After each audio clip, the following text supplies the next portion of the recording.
Papayag akong hawakan ang kaso ng kuya mo, pero sa isang kondisyon. Agad ang tumayo si Bebet at pinunasan ang kanyang mga luha. Ano po yun, attorney? Kahit ano po gagawin ko. Ngumiti ng bahagya si attorney Nico. Ngunit may halong bahid ng mapanuksong ekspresyon. Nilapitan niya si Bebet at binulungan ng, "Bigyan mo ako ng anak." Ano? Ang baba naman po ng tingin niyo sa akin. Naturingan pa naman kayong abogado pero ang dumi niyo rin po pala. Choice mo yan, Miss Bebet. Kailangan mo ng tulong ko. At ito lang ang paraan. I'm giving you an option at pwede kitang bayaran para sa kondisyon ko. Saan ka pa ba makakahanap nun, miss? Libre na nga ang kaso ng kuya mo. Magkakapera ka pa.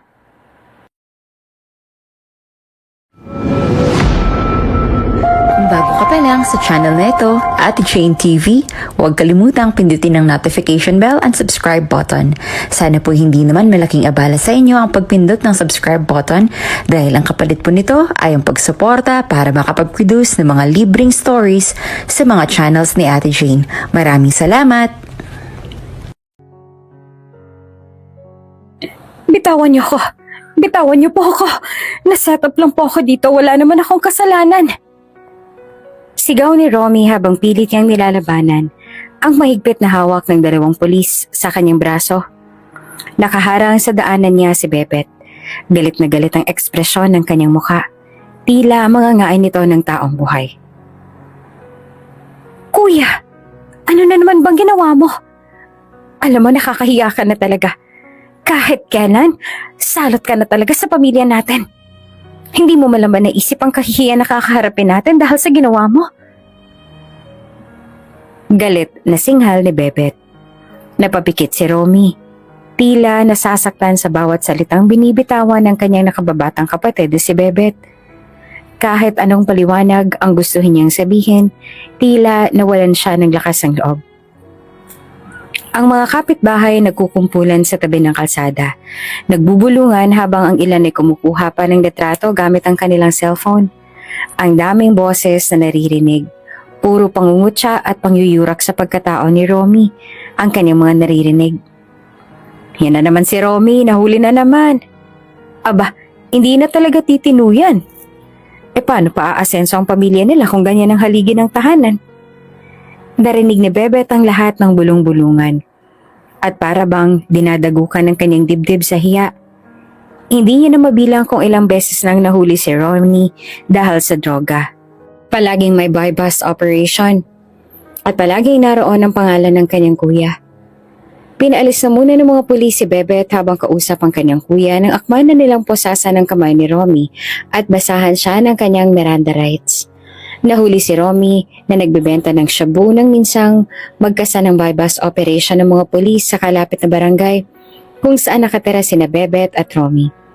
Dati nang pasaway si Romy kaya hindi na bago para kay Bebet ang sitwasyong kinasangkutan ng kanyang kuya Romy. Pinag-iinalaan na nga rin talaga siyang adik bago pa man siya makailang ulit na nahuli ng mga pulis sa bangketa. Makaraan ng 2 araw, nakauwi rin si Romy sa kanilang bahay matapos siyang bayaran ng piyansa ng isa sa kanyang girlfriend. Umagang-umaga, bisit na bisit agad si Bebet nang makita ang kanyang kuya sa pinto ng kanilang bahay. Abalang-abala si Bebet sa kusina noong mga oras na yon. Pagpasok ni Romy, sinalubong siya ng malamig na tingin ng kapatid. Halata sa kanyang mukha na pagod na siya sa mga pinanggagawa ng kanyang kuya Romy. Kuya, ano ba? Ilang beses na lang ba kitang papatawarin? Paulit-ulit na lang. Hindi ka ba nagsasawa? Wala ka na bang kahit konting hiya na naiwan sa katawan? Ano ba kasing ginagawa ng droga na yan sa buhay mo? Bakit ba ang hirap-hirap makaalis dyan? Adik na adik lang no? Alam mo kuya, wag kang magtataka kung isang araw, ako na mismo magdadala ng pulis dito sa bahay. Baka sakaling pag hindi ka na napiyansahan, titino na yung kokote mo. Sigaw pa ni Bebet na halos ihampas ng kawali sa mesa. Umupo si Ronnie sa lumang bangko sa tabi ng mesa. Hindi umiimik. Tila sanay na siya sa ganitong eksena. ang pagbuhos ng galit ng kapatid sa kanya tuwing siya ay mapapahamak. Hindi na rin niya tinangkang mag-explain dahil para sa kanya, hindi naman na dapat malaman ni Bebet yung totoong rason kung bakit paulit-ulit ginagawa ni Romy ang mga ginagawa niya. Alam mo ba kung anong nararamdaman ko, kuya, tuwing nahuhuli ka? Lahat ng kapitbahay natin, nilalapitan ako para magsalita ng masama tungkol sa'yo. Ano bang gusto mong gawin ko, ha, kuya? Lumubog na lang sa kahihiyan? Kung para sa'yo, wala lang yung mga ganon. Kuya, sa akin, hindi ko na kaya yung paulit-ulit na pangungutya ng ibang tao sa akin. Huminga ng malalim si Romy, ngunit hindi pa rin siya sumagot. Sa halip, tumingin siya sa mga lumang larawan nila ng pamilya na nakasabit sa dingding. Sa isang litrato, masaya silang nakangiti kasama ang kanilang mga magulang. Masakit para kay Romy ang sitwasyong kinasasadlakan. Sa isip niya, patuloy na umiikot ang mga salitang, "Kung sana buhay lang kayo, Mama, Papa. Siguro hindi ganito ang buhay ko ngayon." Wala ka na talagang balak magsalita, ha, kuya? Ganyan ka na lang palagi. Dagdag pa ni Bebet habang hinalo ang ulam na niluluto niya.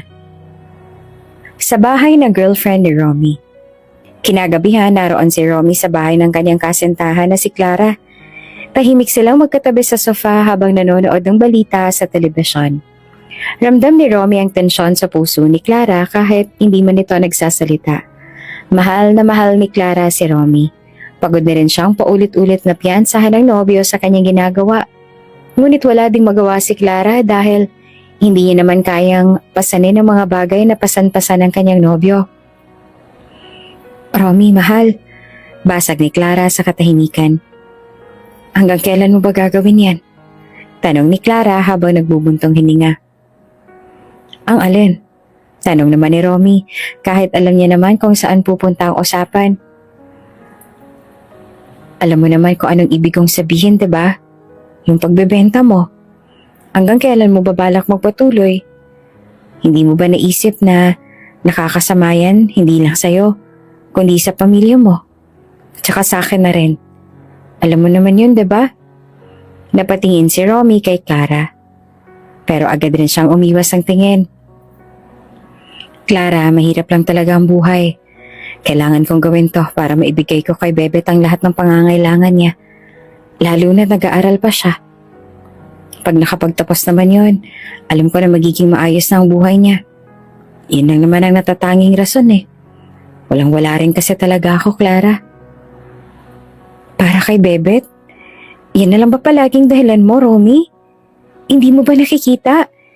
Hindi ka na nag-iisip para sa sarili mo. Lagi na lang umiikot ang mundo mo sa kapatid mo. May buhay ka rin naman na sa'yo, Romy, ah. Bakit para bang ang hirap naman para sa'yo na isipin ang sarili mo?" "Clara, hindi mo naiintindihan. Si Bebet lang ang meron ako. Ayoko siyang masaktan." Napailing pa si Clara. Halos maiyak na rin siya nang marinig ang mga katagang iyon galing sa kanyang nobyo. Masakit yon para sa isang kasintahan na handang ibigay ang lahat para sa kanyang nobyo. Walang pag-aalinlangan niyang tinutulungan ng nobyo.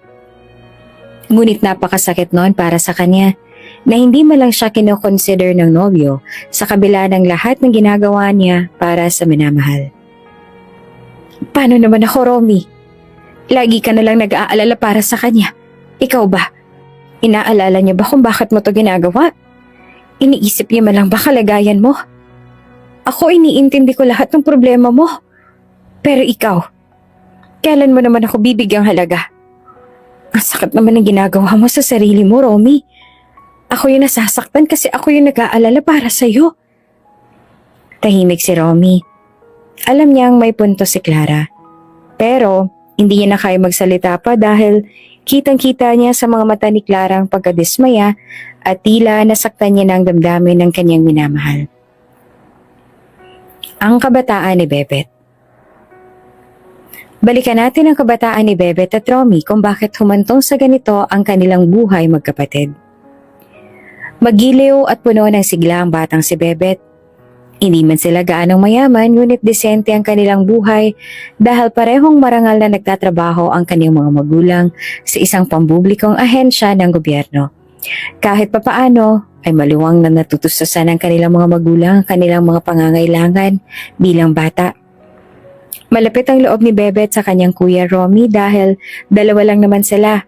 At medyo malayo din ang kanilang agwat kaya mahal na mahal rin siya ng kanyang kuya Romy. Laging si Kuya Romy ang kanyang tagapagtanggol, lalo na kung siya'y tinutukso ng kanyang mga kalaro. Hanggang sa mag first year high school na si Bebet. Bantay sarado si Bebet ng kanyang Kuya Romy dahil nga maganda at matangkad na bata itong si Bebet.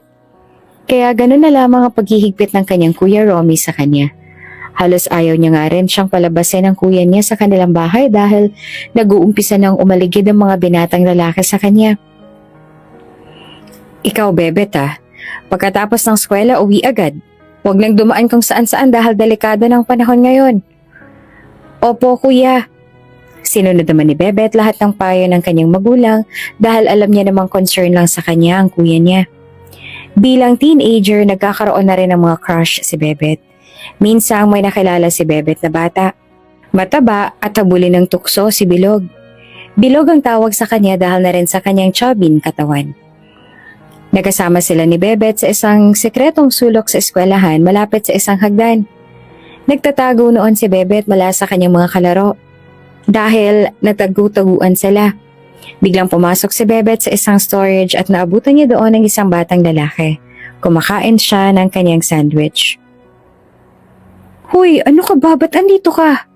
Gulat na bungad ni Bebet sa batang lalaki na nakaupo sa isang sulok ng storage room. Ay, sorry. Agad namang humingi ng pasensya ang batang nakatago sa storage. Si Bilog. Ano ginagawa mo dito? Bakit kasi nandito ka? Naku, halos himatayin ako sa takot ng dahil sa'yo. Sorry, kasi inaway ako ng mga kaklase ko, inagaw nila yung pagkain ko. Kaya tuwing recess, dito na lang ako nagtatago para hindi na nila ako awayin pa. Ha? Bakit mo sila hinihiyaang gawin yun? Dapat kasi lumaban ka kasi masasanay lang sila na ginagawa nila yun pag nakita ka nilang takot ka rin sa kanila. Hayaan mo na sila. Wala na akong oras para sagutin pa sila. Gusto mo bang kumain? Meron pa akong sandwich dito. Sige ba? Pahingi. Tamang-tama, gutom ako. Ako nga pala si Bilog. Ako naman si Beverly. Inabot na ng bell sina Bebet at Bilog sa storage, kaya agad na silang umalis at bumalik sa kanilang classroom. Nang sumunod na araw, muling bumalik si Bilog doon at bumalik rin si Bebet. Muli silang nagkwentuhan doon at nabuo ang pagkakaibigan nilang dalawa doon. Naging mag-best friends sila ng mga panahong yon. Nasundan pa nga ang mga tagpong yon hanggang sa naging admirer na nga ni Bebet si Bilog. Crush na ni Bilog si Bebet ng mga panahong yon. Bebet lang kasi nagpapakita sa kanya ng maganda sa buong eskwelahang yon. Halos pangungutya na lang kasi ang natamo ni Bilog mula sa kanyang mga kaklase dahil na rin sa kanyang itsura. Hindi rin nagtagal si Bilog sa eskwelahang yon. Lingid kasi sa kaalaman ni Bebet, nag-aasikaso na ng visa ang kanyang mga magulang papuntang Amerika. Hindi rin nakapagpaalam ng maayos si Bilog pero bago pa man makaalis si Bilog ay may iniwan siya kay Bebet. Hinanap ni Bilog si Bebet at inaya siyang muling pumasok sa kanilang hideout. Bebet, suotin mo tong necklace na to. Remembrance ko to sa'yo, okay? Suotin mo yan palagi. Ha? Bakit? Saan ka pa pupunta? Wala naman. Gusto ko lang ibigay ito sa'yo para lagi mo akong kasama. Naks naman, parang boyfriend lang sabi pa ni Bebet. Bakit hindi ba pwede? Pabirong hirit naman ni Bilog kay Bebet. Hay naku Bilog, bata pa tayo no para sa mga ganyan, okay? Mag-aral na muna tayo. Napangiti naman si Bilog sa kilig na nararamdaman mula sa mga sinabi ng kanyang kaibigang si Bebet. Matapos siyang maisuot kay Bebet ang kwintas ay agad naman siyang hinalikan ni Bebet sa pisngi at umalis na sa kanilang hideout at bumalik sa kanyang classroom. Hindi ma-explain ni Bilog ang kanyang nararamdaman ng mga oras na yon. Basta ang kanyang ngiti ay abot tenga at alam niya sa kanyang sarili na si Bebet na nga ang unang nakapagpatalon ng kanyang puso. Matapos ang tagpong yon ay hindi na nga nagpakita si Bilog kay Bebet. Madalas na pinupuntahan ni Bebet ang naging hiding place nila ni Bilog.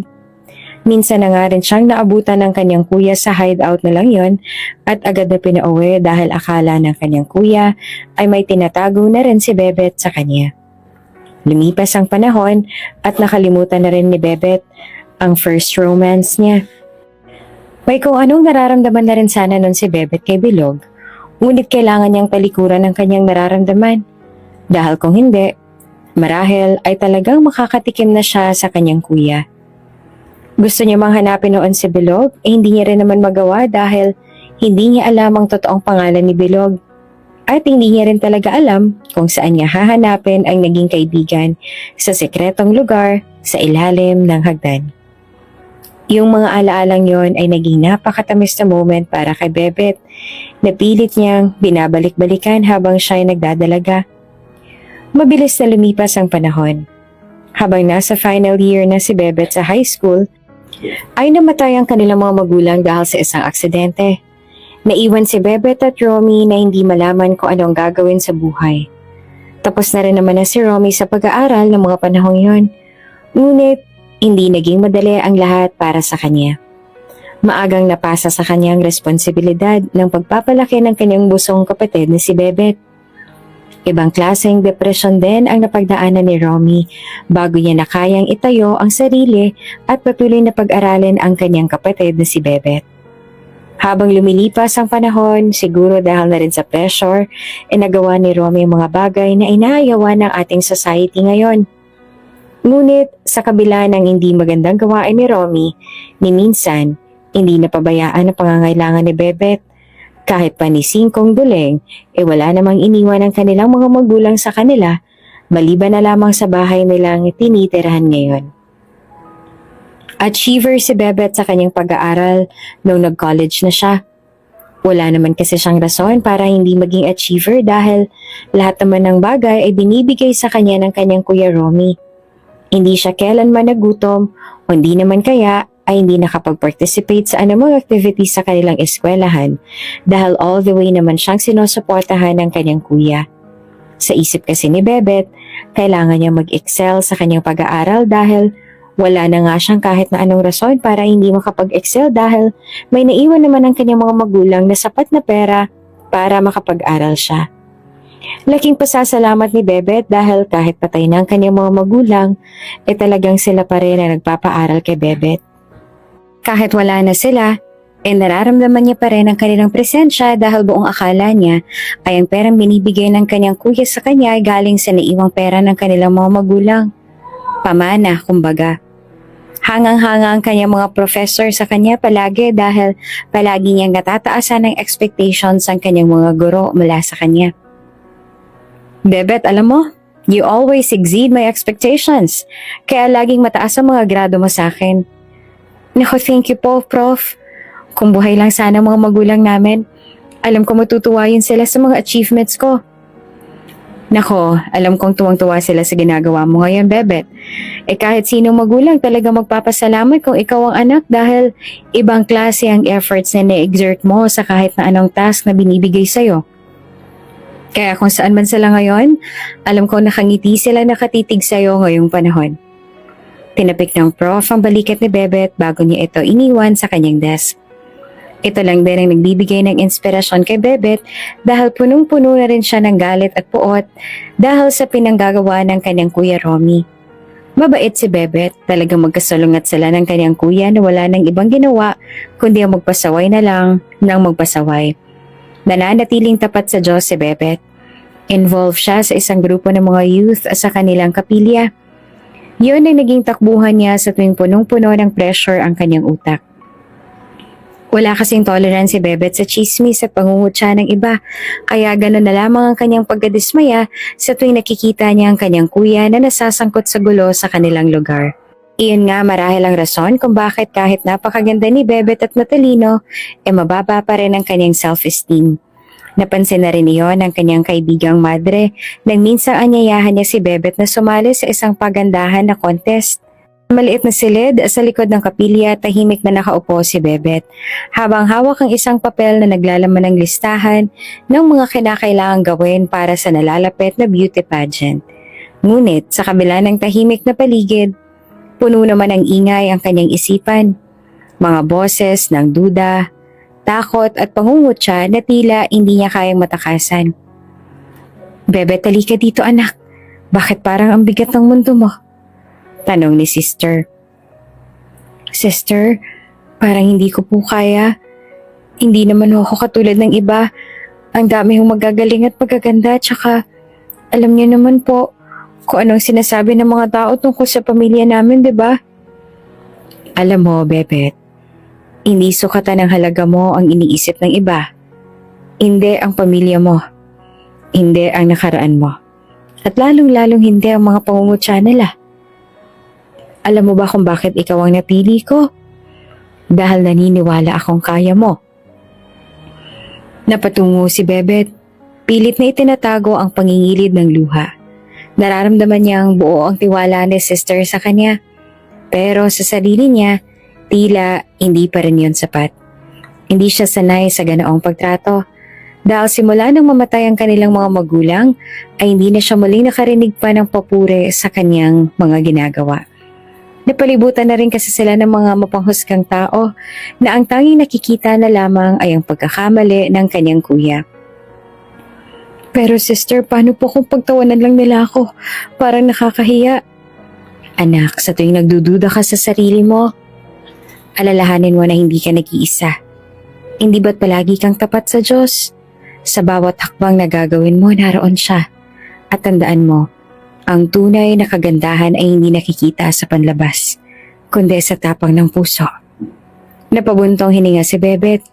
Hindi niya alam kung paanong sasagutin si sister. Ngunit napapayag siya nitong magpatuloy sa pagsasanay. Dumating ang unang araw ng rehearsal. Tahimik na nakaupo si Bebet sa gilid ng stage habang pinagmamasdan ang ibang kalahok na nagtatawanan na tila napakakampante sa kanilang ginagawa. Nang tawagin ang pangalan niya, halos manginig siya sa kaba. Sa bawat hakbang niya sa stage, nararamdaman niya ang bigat ng mga mata ng tao. Yung mga mata pa lang nila ay tila nagsasalita na at parang nape-predict na ni Bebet ang kanilang mga sinasabi. Sa kalagitnaan ng kanyang paglakad, narinig niya ang bulungan mula sa likuran. Si Bebet ba yan? Akala ko ba magaling to sa simbahan? Mukha namang walang laban. Ay nako, baka pati yan mapariwara din tulad ng kuya niya. Bakit pa kasi sinali yan? Sayang lang ng oras. Tsaka, wala namang dignidad yan . Baka nga pareho sila ng kuya niya na nagtutulak ng droga. Para bang tumigil ang mundo ni Bebet nang marinig ang mga salitang yon na tumusok sa kanyang puso. Paulit-ulit na bumubulong na hindi siya karapat-dapat. Pag-uwi niya, bumagsak si Bebet sa kanyang kama. Hindi niya na napigilan ang pag-iyak. Iniisip niya kung dapat pa ba siya magpatuloy. Ano nga ba ang laban niya sa ganitong mundo? Habang hawak ang isang kahon na nasa kanyang bedside table, binuksan niya ito. Naroon ang isang lumang kwintas. Regalo sa kanya ng kanyang first love noong high school. Habang hawak niya ito, tila bumalik ang mga alaala ng kanyang kabataan. Bebet, kapag nadarama mong hindi mo kaya, hawakan mo to. Paalala na kahit anong mangyari, ikaw pa rin ang pinakamaganda sa paningin ko. Sabi ng binata noon habang sinusuot ang kwintas sa kanya. Bumalik si Bebet sa kapilya. Sinuot niya ang kwintas. Umupo siya sa isa sa mga upuan sa kapilya. Habang nakaupo ay humigpit ang hawak ni Bebet sa kwintas. Pero kahit pa naaalala niya ang masayang sandaling yon, hindi pa rin niya magawang labanan ng lungkot at pangungutya. Iyong mga bagay na yon ang naging sanhi ng pagbaba ng kanyang self-esteem. Paano? Wala na kasing solid support sa kanya simula nang nawala ang kanilang mga magulang. Habang umiiyak, biglang narinig ni Bebet ang mga footsteps na palapit sa kanya. Kaya dali-dali niyang pinunasan ang kanyang mga luha. Bebet, anong nangyari? Bakit ka ba umiiyak dyan? May problema ba? Diba sabi ko naman sa'yo, huwag mo nang pansinin yung mga sinasabi ng iba? Sister, parang hindi ko na po kaya. Lahat na lang sila. Ang tingin sa akin walang kwenta. Tulad ng kuya. Kahit anong gawin ko, hindi nila makikita ang halaga ko. Umupo si sister sa tabi niya at hinawakan ang kanyang balikat. Alam mo, Bebet, hindi mahalaga kung anong tingin ng iba. Ang mahalaga ay kung anong tingin mo sa sarili mo. Hindi mo ba nakikita kung gaano kang katalino, kabuti at kahalaga? Lahat ng tao ay may pinagdadaanan. Ang tanong lang, susuko ka ba o lalaban? Kung susuko ka man ngayon, ibig sabihin tama sila. Pero kung lalaban ka, maipapakita mong mali sila. Napatingin si Bebet kay sister. May kirot pa rin sa kanyang puso pero sa mga salitang yon, naramdaman niyang unti-unting bumalik ang tiwala niya sa sarili. Parang may kung anong tapang ang sumibol sa kanyang puso. Nagliwanag ang kanyang mukha na para bang handa na muli siyang sumubok sa hamon ng buhay. At tandaan mo, Bebet, ginagawa mo ito hindi para sa kanila. Ginagawa mo ito para sa Diyos. Para sa sarili mo kaya bumangon ka. Dumating na nga ang araw ng pageant. Habang naghahanda, nararamdaman pa rin ni Bebet ang kaba at pag-aalinlangan. Habang nasa dressing room, hawak-hawak niya ang kwintas at pilit niyang nire-rehearse sa kanyang isipan ang lahat ng sinabi ni sister sa kanya. Pilit niyang kinukumbinsi ang sarili na makakaya niya ang lahat ng to dahil may Panginoon na nakatingin at umaalalay sa kanya. Salamat, Panginoon. Bigyan niyo po ako ng tapang. Paglabas niya sa entablado, parang nawala lahat ng ingay. Tumayo siya ng matuwid. May ngiti sa kanyang labi. At tila hindi naaapektuhan ng mga mata ng mga tao na alam niyang humuhusga sa kanya.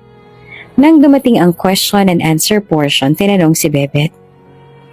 Hi, contestant number 3. Ang ganda mo naman. Are you nervous? Tanong ng judge. I feel good po, sir. Yes po, may konting kaba but I can manage. Halata sa tayo ni Bebet ang palabang spirito na umaalalay sa kanya at nagbibigay ng napakatapang na aura sa kanya. Mabuti naman. Okay, so itong tanong ko para sa iyo. Anong masasabi mo sa mga taong hindi tumitigil sa panghuhusga sa kanilang kapwa? Ngumiti si Bebet. Sa pagkakataong yon, buo ang kanyang loob. Tila, ito na nga ang pinakabagay na tanong sa kanya ng mga oras na yon. Ang masasabi ko po, lahat po tayo ay may kanya-kanyang kwento. Wala akong ibang nakakaalam ng lalim at bigat na pinagdadaanan ng bawat isa sa atin kundi tayo. Ang mahalaga ay kung paano tayo bumangon sa gitna ng mga hamon. Hindi ko po hawak ang iniisip ng iba, pero hawak ko po ang sarili kong pananaw sa buhay at pinipili ko maging mabuti kahit anong sabihin ng iba. Kahit pa para sa kanila, wala nang ikakaunlad ang buhay ko. Hindi ako kailanman makikinig sa mga taong wala nang ginawa, kundi manghusga ng buhay ng iba. Pumalakpak ang halos lahat ng tao sa hall. Umalingaw-ngaw ang hiyawan at palakpakan ng mga tao. Ilang sandali pa, inanunsyo na ang nanalo. Nang marinig ang kanyang pangalan, hindi makapaniwala si Bebet. Ang mga tao ay nagpalakpakan at kahit may ilan na halatang hindi masaya, hindi na yon ininda ni Bebet. Habang suot ang corona at sash, nahanap niya sa likod ng crowd si sister na masayang nakangiti at tumutulong magpalakpak. Sa pagkakataong yon, alam niyang tama si sister. Hindi ang iniisip ng iba ang sukatan ng kaniyang halaga. Kaya ko pala. Salamat Panginoon sa lakas. Sabi ni Bebet sa kanyang sarili. At sa gabing yon, hindi lamang corona ang naiuwi ni Bebet, kundi ang muling pagtuklas sa kanyang halaga at lakas ng loob. Tuwang-tuwang umuwi si Bebet mula sa pageant, bitbit ang corona at sash na nagpapatunay na sa kabila ng pagtaas ng kilay ng iba, ay siya pa rin talaga ang pinabura ng panahon. Habang nagpapahinga ay muling nabulabog ang wari ni Bebet nang makatanggap siya ng tawag mula kay Carol. Nasa presinto na naman ang kanyang kuya. Hindi na mabilang ang pagkakataong nadadala ang kanyang kuya sa presinto. Mukhang magluluksa na nga ang isang buong taon kung hindi makulong ang kanyang kuya. Kung kailan parang naging okay na ang self-esteem ni Bebet, ay muli na naman siyang sasabak sa panahong napaka-degrading. Sa loob ng presinto, muling bumungad kay Bebet ang masaklap na realidad. Naroon na naman si Romy. Nakaupo sa malamig na sahig ng kulungan. Tila isang bilanggong hinubaran ng dignidad. Ngunit ngayong pagkakataon, mas mabigat na ang sitwasyon. Mahigit 1 kilo ng syabong na samsam sa kanya. Hindi na ito tulad ng dati niyang kaso. Alam ni Bebet na mahirap na itong palusutan. Naglakad siya palapit sa rehas. Ramdam ang galit na kumukulo sa kanyang dibdib. Bawat hakbang ay mabigat, puno ng hinanakit at pagkadismaya. Sa gilid, tahimik na nakaupo ang nobya ni Romy na si Carol. Hawak ang kanyang luha na tila ayaw bumigay, ngunit nagbabadyang sumabog. Kuya Romy! Ano na naman ba to, kuya? Sigaw ni Bebet. Pilit pinipigilan ng panginginig ng kanyang boses. Dahan-dahang tumingin si Romy. Ngunit, hindi makatingin ng diretso sa mga mata ng kanyang kapatid. Halatang siya mismo ay puno na rin ng hiya at pagsisisi. Ano na naman ba to? Hanggang kailan ka ba magiging ganito, ha? Hanggang kailan mo ba dadalhin sa kahihiyan ang apelido natin? Kuya naman, grabe naman tong ginagawa mo sa pamilya natin. Tayo na nga lang naiwan tapos ganito palagi ang sitwasyon natin. Ano pa naman to, kuya? Hindi ka ba napapagod? Kasi ako pagod na. Pagod na ako sa'yo. Malalim at matalim ang boses ni Bebet. Punong-puno ng galit. Hindi naman sumagot si Romy. Yumuko lamang siya. Halatang tanggap ang bigat ng mga paratang ng kanyang kapatid na si Bebet.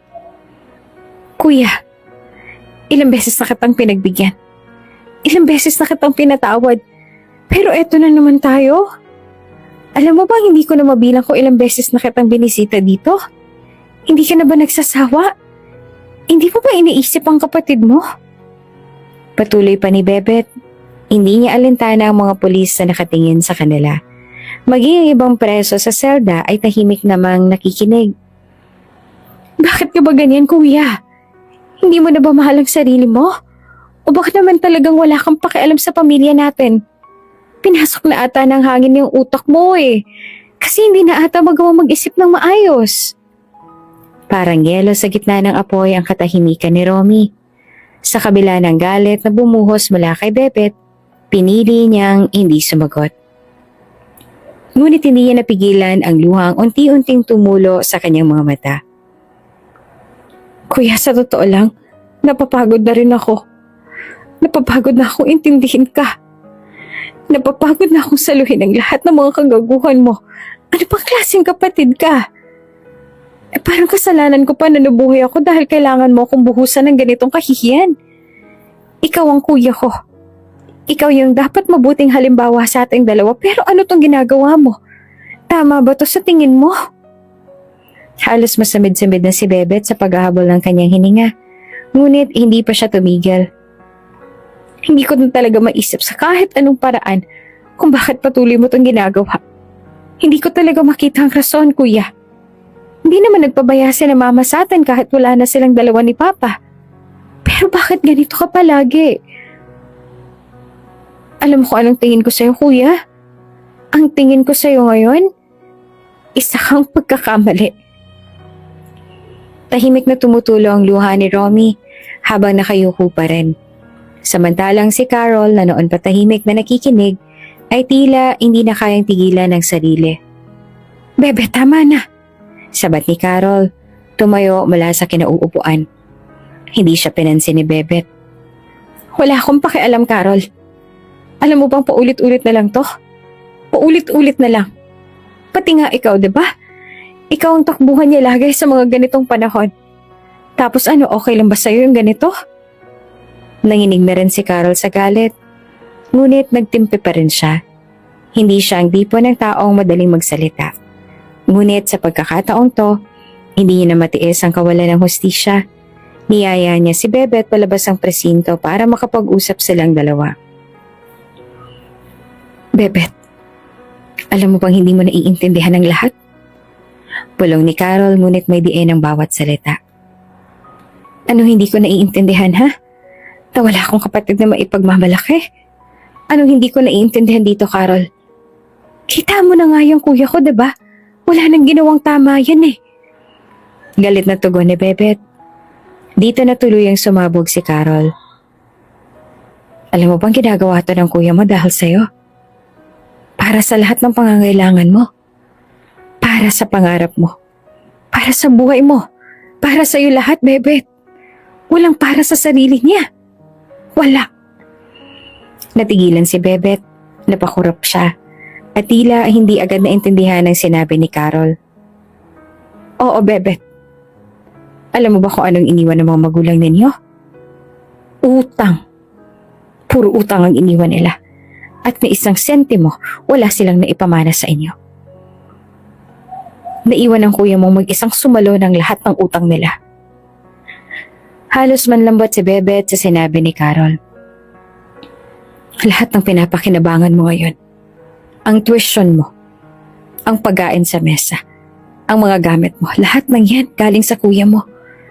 At ni minsan, hindi niya sinumbat sa iyo yon. Gusto niya nang tumigil kaso hindi rin siya makaalis sa grupo.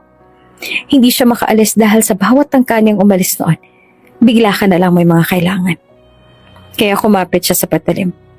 Dahil hindi lang kailangan mong iniisip niya ng mga panahon na yon, pati rin ang utang ng mga magulang ninyo. Muntik na nga kunin yung bahay ninyo kung hindi lang dahil sa kuya mo na kumapit na. Kumapit na lang sa patalim para hindi ka maging palaboy. Sa puntong to, hindi na napigilan ni Carol ang pagbagsak ng kanyang mga luha at nanginginig ang boses habang nagsasalita. Bebet, ilang beses ko nang sinabi kay Ronnie na tumigil na siya. Ayoko na rin. Pero alam mo ba kung bakit hindi siya tumitigil? Dahil ayaw niyang makita ka nagugutom. Ayaw niyang makita kang nahihirapan. Sa tingin mo ba gusto niyang ginagawa to? Hindi. Ginagawa niya to dahil mahal ka niya. Parang binuhusan ng malamig na tubig si Bebet. Ang galit na kanina'y nag-aalab sa kanyang dibdib ay biglang napalitan ng matinding guilt. Hindi siya makapagsalita. Tumulo ang kanyang mga luha nang hindi niya namamalayan. Niyakap siya ni Carol habang umiiyak. Patawad, kuya. Bulong niya sa sarili, ngunit huli na ang lahat. Tahimik siyang tumalikod at naglakad palabas ng presinto. Ngunit sa bawat hakbang, ramdam niyang bigat ng kaniyang konsensya. Paulit-ulit na tumatakbo sa isipan niya ang sinabi ni Carol. Pagdating sa bahay, agad niyang kinuha ang kanyang telepono at nagsimulang magtanong-tanong. Pinuntahan niya ang mga kapitbahay, tinawagan ng ilang kaibigan, at naghanap ng magaling na abogado na maaaring tumulong sa kaso ni Romy. Habang ginagawa ito, hindi naman mapigilan ni Bebet ang pag-agos ng kanyang luha. Bawat salita ng paghahanap ay tila isang paumanhin para sa kanyang kuya. Kuya, patawad. Hindi ko alam. Hindi ko alam. Paulit-ulit niyang bulong habang humahagulgol. Sa pagkakataong ito, alam ni Bebet na hindi sapat ang mga luha niya. Alam niyang kailangan niyang gumawa ng paraan. Kaya't si Bebet na mismo ang naghanap ng paraan para matulungan ang kuya niya. Buong magdamag, hindi makatulog si Bebet. Iniisip niya ang kalagayan ng kanyang kuya Romy sa kulungan. Simula nang mahuli ito dahil sa pagbibenta ng droga, tila ba unti-unti nang gumuho ang kanilang mundo. Hindi niya maatim ang ideya na baka tuluyan ng masira ang buhay ng kanyang kuya sa loob ng selda. Kaya napagdesisyonan niya humingi ng tulong mula sa pinakamagaling na abogadong nirekomenda ng kanyang mga kaibigan. Kinabukasan, maaga siyang gumising at sinimula ng paghahanap. Ilang pangalan ang ibinigay ng kanyang mga kakilala. Ngunit ang madalas silang banggitin ay ang pangalan ni Attorney Nico Trinidad. Sikat na abogado ito. Bumalik lang mula sa Amerika kung saan nagtapos siya ng abogasiya sa isang prestiyosong universidad. Bukod sa pagiging magaling sa courtroom, kilala rin siya bilang abogado ng mga imposible. Dahil sa halos lahat ng kaso niyang naipanalo, kahit pa komplikado ang mga ito. Nagpunta si Bebet sa law office ni Attorney Nico. Nang pumasok siya sa opisina, agad niyang napansin ang engranding disenyo nito. Marble flooring, malalaking artwork sa pader, at mga staff na formal ang kasuotan. Nagsimula siyang makaramdam ng kaba. Isang receptionist ang sumalubong sa kanya. Good morning po, ma'am. Ano pong maitutulong namin? Top of the line niya ang kanilang service dahil pagpasok mo pa lang, talagang may aasikaso na sayo. Halatang mahalang serbisyo sa opisinang ito at mukhang napa-OC ng head nila dahil napakalinis ang opisina. Bukod pa roon talagang napakabango pa. Gusto ko po sana makausap si Attorney Nico Trinidad. Kailangan ko po ng tulong niya para sa kaso ng kuya ko. Ngunit halos mahulog si Bebet sa kanyang kinaupuan nang malamang ang presyong kailangang ihanda ay sinabi ng receptionist ang karaniwang professional fee ni Atty. Nico mula 500,000 pesos pataas. Depende pa sa bigat ng kaso. Ang mahal naman po, bulalas niya. Ganun po talaga ma'am, si Atty. Trinidad po kasi, maliban sa kanyang experience ay bihira ng tumanggap ng mga bagong kliyente. Kadalasan po high-profile cases ang hinahawakan niya. Bukod pa ron, nagtapos po siya ng Doctor of Juridical Science sa Harvard. Dumaan din po siya sa maraming training sa international courts. Ang mga fee po niya ay sumasalamin sa kalidad ng kanyang serbisyo. Lugmok ang pakiramdam ni Bebet nang lumabas siya ng opisina. Sa isip niya, paano ko makakaya ang ganong halaga? Pambili nga ng bigas namin minsan, hirap pa kami. Naglakad si Bebet papunta sa presinto kung saan nakakulong ang kanyang kuya Romy na parang wala sa sarili. Biglang napunta sa kanyang mga balikat ang bigat ng sitwasyon ng kanyang kuya Romy. Kailangan niyang makagawa ng paraan para makabawi man lamang sa kanyang kuya Romy na tahimik na kinaya ang bigat ng kanyang responsibilidad ng ilang taon. Diretso siyang pumunta sa presinto para bisitahin ang kuya niya. Nang makita niya ito, halos madurog ang puso niya. Puno ng pasa ang mukha ng kanyang kuya at namumugto ang mga mata nito. Agad na tumakbo si Bebet papalapit sa rehas. Ano nangyayari sa'yo kuya? Tanong ni Bebet. Nanginginig ang boses. Hayaan mo na Bebet, ganito talaga dito. Sagot ni Romy na pilit nang umingiti. Hindi naman napigilan ni Bebet ang kanyang luha. Hindi pwede to kuya. Kailangan makalabas ka dito. Hindi ka pwedeng magtagal dito. Kuya, sorry ha. Sorry. Dahil sa akin kaya ganito ang sitwasyon mo. Mahirap, Bebet. Mahigit 1 kilo nakuha sa akin. At malinaw sa batas. Life imprisonment or death penalty ang kaso ko. Wala tayong laban. Habang kinakamusta ni Bebet ang kanyang kuya ay siya namang pagdating ng abogado na may hawak ng kaso ng kanyang kuya Romy. Nakausap ni Bebet ang abogado ng kanyang kuya mula sa Public Attorney's Office or PAO. Ngunit sa halip na bigyan siya ng pag-asa, puro problema na lang ang sinabi nito. Mahihirapan tayo rito, miss. Napakalakas ang ebidensya laban sa kuya mo. Ang ganitong kaso, halos hindi na nababawasan ng sentensya. Kung maghahain naman tayo ng apela, baka mas lalo lang lumaki ang gastos ninyo. Parang pinagsakloban ng langit at lupa si Bebet. Ganun na lang ba yun? Wala na ba talagang magagawa para sa kuya ko? So ano to, attorney? Akala ko ba mga abogadong kailangan namin para matulungan makalabas ang kuya ko rito? Huminga ng malalim ang abogado. Maaari naman tayong magpatuloy sa laban pero kailangan nyo ng mas mahusay na abogado kung talagang gusto nyong mailigtas siya. Yung may karanasan sa ganitong kalaking kaso. Naiwang nawala ng pag-asa si Bebet pag-alis ng abogado mula sa Public Attorney's Office. Hindi na alam ni Bebet kung anong kanyang pwedeng gawin, lalo na't delikado ang kalagayan ng kanyang kuya sa loob ng kulungang iyon. Maaaring mamatay ang kuya niya doon lalo na kung tumagal pa siya roon. Dahil sa sobrang pag-aalala, binalikan ni Bebet si Atty. Nico Trinidad. Wala siyang ibang mapuntahan kundi ang balikan ng sikat na Atty. Nico Trinidad. Para sa kanya, siya na lang ang natatanging pag-asa ni Bebet. Kahit pa sobrang mahal ng bayad, magbabaka sakali siyang pakinggan siya ng abogado. Pagdating niya sa opisina, pinaghintay siya ng matagal, sabi ng staff. Nasa hearing pa si Atty. Nico, halos 1 oras din siya nakaupo bago dumating ang abogado. Balisa at animo ay dinaanan ng signal number 3 na bagyo ang kanyang buhok. Nang subakas ay makapasok siya sa opisina nito, halos mapanganga siya sa kanyang nakita. Si Atty. Nico Trinidad ay may tangkad na 6'2", matipuno ang katawan, maayos ang gupit na buhok, at may mukhang parang artista. Ang suot niyang navy blue suit ay lalong nagbigay din sa kanya ng kagupuhan. Ngunit higit sa lahat, ang presensya nito ay tila may dalang otoridad na yabang na hindi matatawaran. Miss Bebet, tama?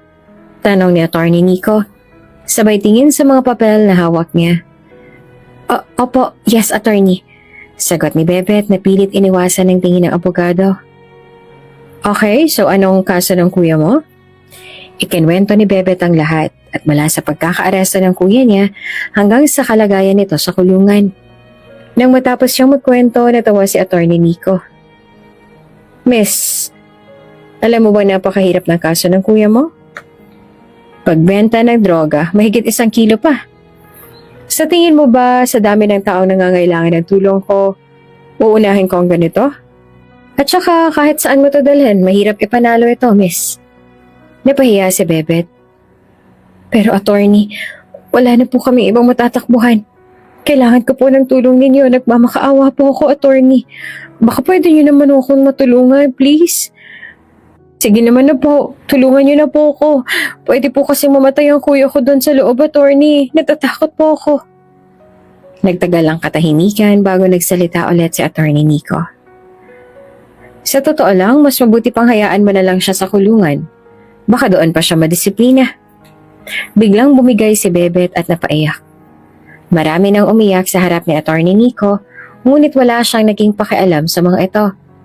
Manhid na siya sa mga daing ng kanyang mga kliyente. Pero ngayon, kakaiba ang mga mata ni Bebet. Ako po ang may kasalanan, attorney. Ako ang rason kung bakit napasok sa ganito ang kuya ko. Nawalan po kami ng mga magulang. Naiwanan kami ng maraming utang. At ako po ay nag-aaral. Ginawa niyo po yun para sa akin. Kaya ako ang dapat sisihin. Bata pa po kasi si kuya nung mawala mga magulang namin.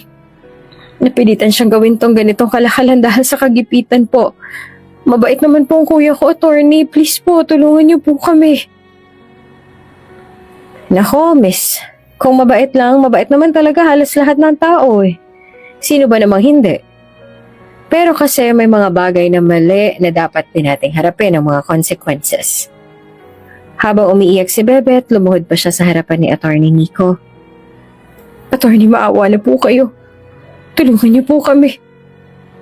Napabuntong hininga si Attorney Nico habang tinitingnan ng babaeng umiiyak sa harap niya. Sa likod ng kanyang matigas na anyo, may bahagyang awa siyang naramdaman. Pero, higit pa roon, isang ideya ang pumasok sa kanyang isip. Okay, sabi ni Attorney Nico. Tumayo mula sa kanyang upuan at naglakad papunta sa bintana. Habang nakaharap sa bintana ay nakatitig siya sa mukha ni Bebet na nakareflect sa salamin ng kanyang bintana. Maganda si Bebet. Kahit hindi nakaayos ay talagang pansin ang kanyang angking ganda. Habang nakatitig si Nico ay talagang napansin niya ang malaanghel na ganda ni Bebet. Saktong-sakto para sa kanyang plano na gumante sa kanyang ex-girlfriend. Papayag akong hawakan ang kaso ng kuya mo, pero sa isang kondisyon. Agad na tumayo si Bebet at pinunasan ang kanyang mga luha. Ano po yan, attorney? Kahit ano po gagawin ko. Ngumiti naman ng bahagya si Attorney Nico. Ngunit may halong bahid ng mapanuksong ekspresyon. Nilapitan niya si Bebet at binulungan ng, bigyan mo ako ng anak. Natulala si Bebet. Ano pong ibig niyong sabihin? Hindi na mahalaga kung bakit, basta pumayag ka. Hahawakan ko ang kaso ng kuya mo. Ipapanalo ko at sisiguraduhin makakalabas siyang muli at makakasama mo siya. Naiinis at galit na galit si Bebet. Ang baba naman po ng tingin niyo sa akin. Naturingan pa naman kayong abogado pero ang dumi niyo rin po pala. Choice mo yan, Miss Bebet. Kailangan mo ng tulong at ito lang ang paraan. I'm giving you an option at pwede kitang bayaran para sa kondisyon ko. Saan ka pa ba makakahanap nun, miss? Libre na nga ang kaso ng kuya mo, magkakapera ka pa. Tumayo naman si Bebet at sinampal si Attorney Nico at galit na lumabas sa opisina ni Attorney Nico. For the first time, may nakita ang mga empleyado ni Attorney Nico na lumabas ng kanyang opisinang galit at padabog na sinara ang pinto. Napailing pa ang mga empleyado at nagtaka kung bakit gano'n na lamang pagdadabog ng magandang dalaga. Agad nang binura ni Bebet si Attorney Nico sa kanyang options para muling mapalaya ang kanyang kuya sa loob ng piitan. Mabilis ang hakbang ni Bebet papasok sa presinto. Hawak niya ang maliit na supot na may lamang pagkain na tubig para sa kanyang kuya Romy Ngunit pagdating niya sa loob, bigla siyang sinalubong ng masamang balita ng isang mga tagabantay na pulis. Ma'am Bebet, bungad ng isang pulis na tila nagdadalawang isip pa kung sasabihin ba ang balita. Nasa ospital po ngayon ang kuya ninyo. Nasaksak po siya sa loob ng selda na kapwa niya preso gamit ang basag na bote kagabi. Para bang nawala ng kulay ang mundo ni Bebet sa narinig. Kumalabog ang dibdib niya at halos hindi niya maintindihan ang sumunod na mga sinabi ng pulis. Bakit? Anong nangyari? Pagkahapon lang binugbog siya. Tapos ngayon sinaksak. Mamamatay ang kuya ko dito sa estasyon to. Ang boses niya nanginginig sa halo ng takot at galit. May sigalot po kasi sa pagitan nila ng isa niyang kasama sa selda. Agad naman po namin siya nadala sa ospital. Hindi naman po napuruhan pero kailangan niya raw sumailalim sa minor operation para sa sugat niya. Paliwanag ng pulis. Hindi na nagpatumpik-tumpik pa si Bebet. Agad siyang pumara ng taxi at tinungo ang ospital kung nasaan ang kanyang kuya. Pagdating sa ospital, sinalubong siya ng isang doktor na mukhang kagagaling lang sa operasyon. Kayo po bang kapatid ni Ginoong Romy? Tanong ng doktor. Tumango si Bebet habang nakatitig sa namumulang kamay ng doktor na wari kahuhugas lamang ng dugo. Dok, kamusta na hong kuya ko? Tanong niya na halos pabulong. Stable na po ang lagay niya. Ang sugat po niya ay nasa may kanang bahagi ng dibdib, malapit sa tadyang. Mabuti na lang at hindi natamaan ng vital organs. Kailangan na po niyang magpahinga at magpagaling. Pero sa ganitong kondisyon, mas mainam na maialis agad siya sa selda para makaiwas sa mga ganitong insidente. Sabi ng doktor at halatang may pag-aalala rin sa sitwasyon. Halos mabuwal si Bebet sa narinig. Dok, pwede ko hubo siyang bantayan dito. Kahit ako na lang po magbabantay sa kanya. Pasensya na po, ma'am. May mga pulis na po sa labas ang kwarto niya. Hindi rin po siya pwedeng magtagal dito dahil sa kalagayan ng kasa niya. Sagot naman ng doktor. Balisa si Bebet habang nakatingin sa pinto ng kwarto ng kuya niya. Ang takot na baka hindi niya na ito muling makita ay nanunuot sa kanyang puso. Kinabukasan muling bumalik si Bebet sa law office ni Attorney Nico. Wala na siyang ibang paraan kundi ang tanggapin ang alok nitong anakan siya kapalit ang pag-aawak niya ng kaso ng kanyang Kuya Romy ng libre. Nakataya ang buhay ng Kuya Romy niya at iyon ang mas mahalaga sa kanya ngayon. Ramdam din talaga kasi ni Bebet na hindi magtatagal ang kuya niya sa kulungan yon kung hindi pa niya ito mailalabas noon. Kaya parang suicide na lamang ang desisyon ni Bebet tungkol sa alok ng sikat na attorney na si Nico Trinidad. Nang dumating siya sa opisina ng sikat na abogado, hindi siya agad pinapasok ni Attorney Nico. Ilang araw din siyang pabalik-balik, pero tila sinasadya siyang hindi harapin ng abogado. Nang minsang maabutan niya pa ito sa opisina, tahimik lang itong sumilip mula sa glass door at nagkunwaring abala sa trabaho. Nang gagalaitin na sa galit si Bebet dahil tila pinagtitripan na siya ni Nico. Hindi biro ang pabalik-balik niya sa opisina ni Nico. Tapos, hindi na naman papansinin at pag-aantayin lamang ng ilang oras para sa wala. Dahil sa desperado na nga si Bebet at tuluyan ng napuno sa kabulastugan ng abogado, inabangan niya si Nico sa parking lot ng gusali. Madilim ang paligid at halos walang tao. Nananatili siya nakatayo sa gilid ng sasakyan ni Nico. Hinihintay ang pagdating nito. Nagulat si Nico nang makita siya nakatayo doon. Bet, anong ginagawa mo dito? Tanong nito na halatang nabigla. Hindi mo na ako bibigyan ng pagkakataon na makausap ka. Hindi mo ba naiintindihan?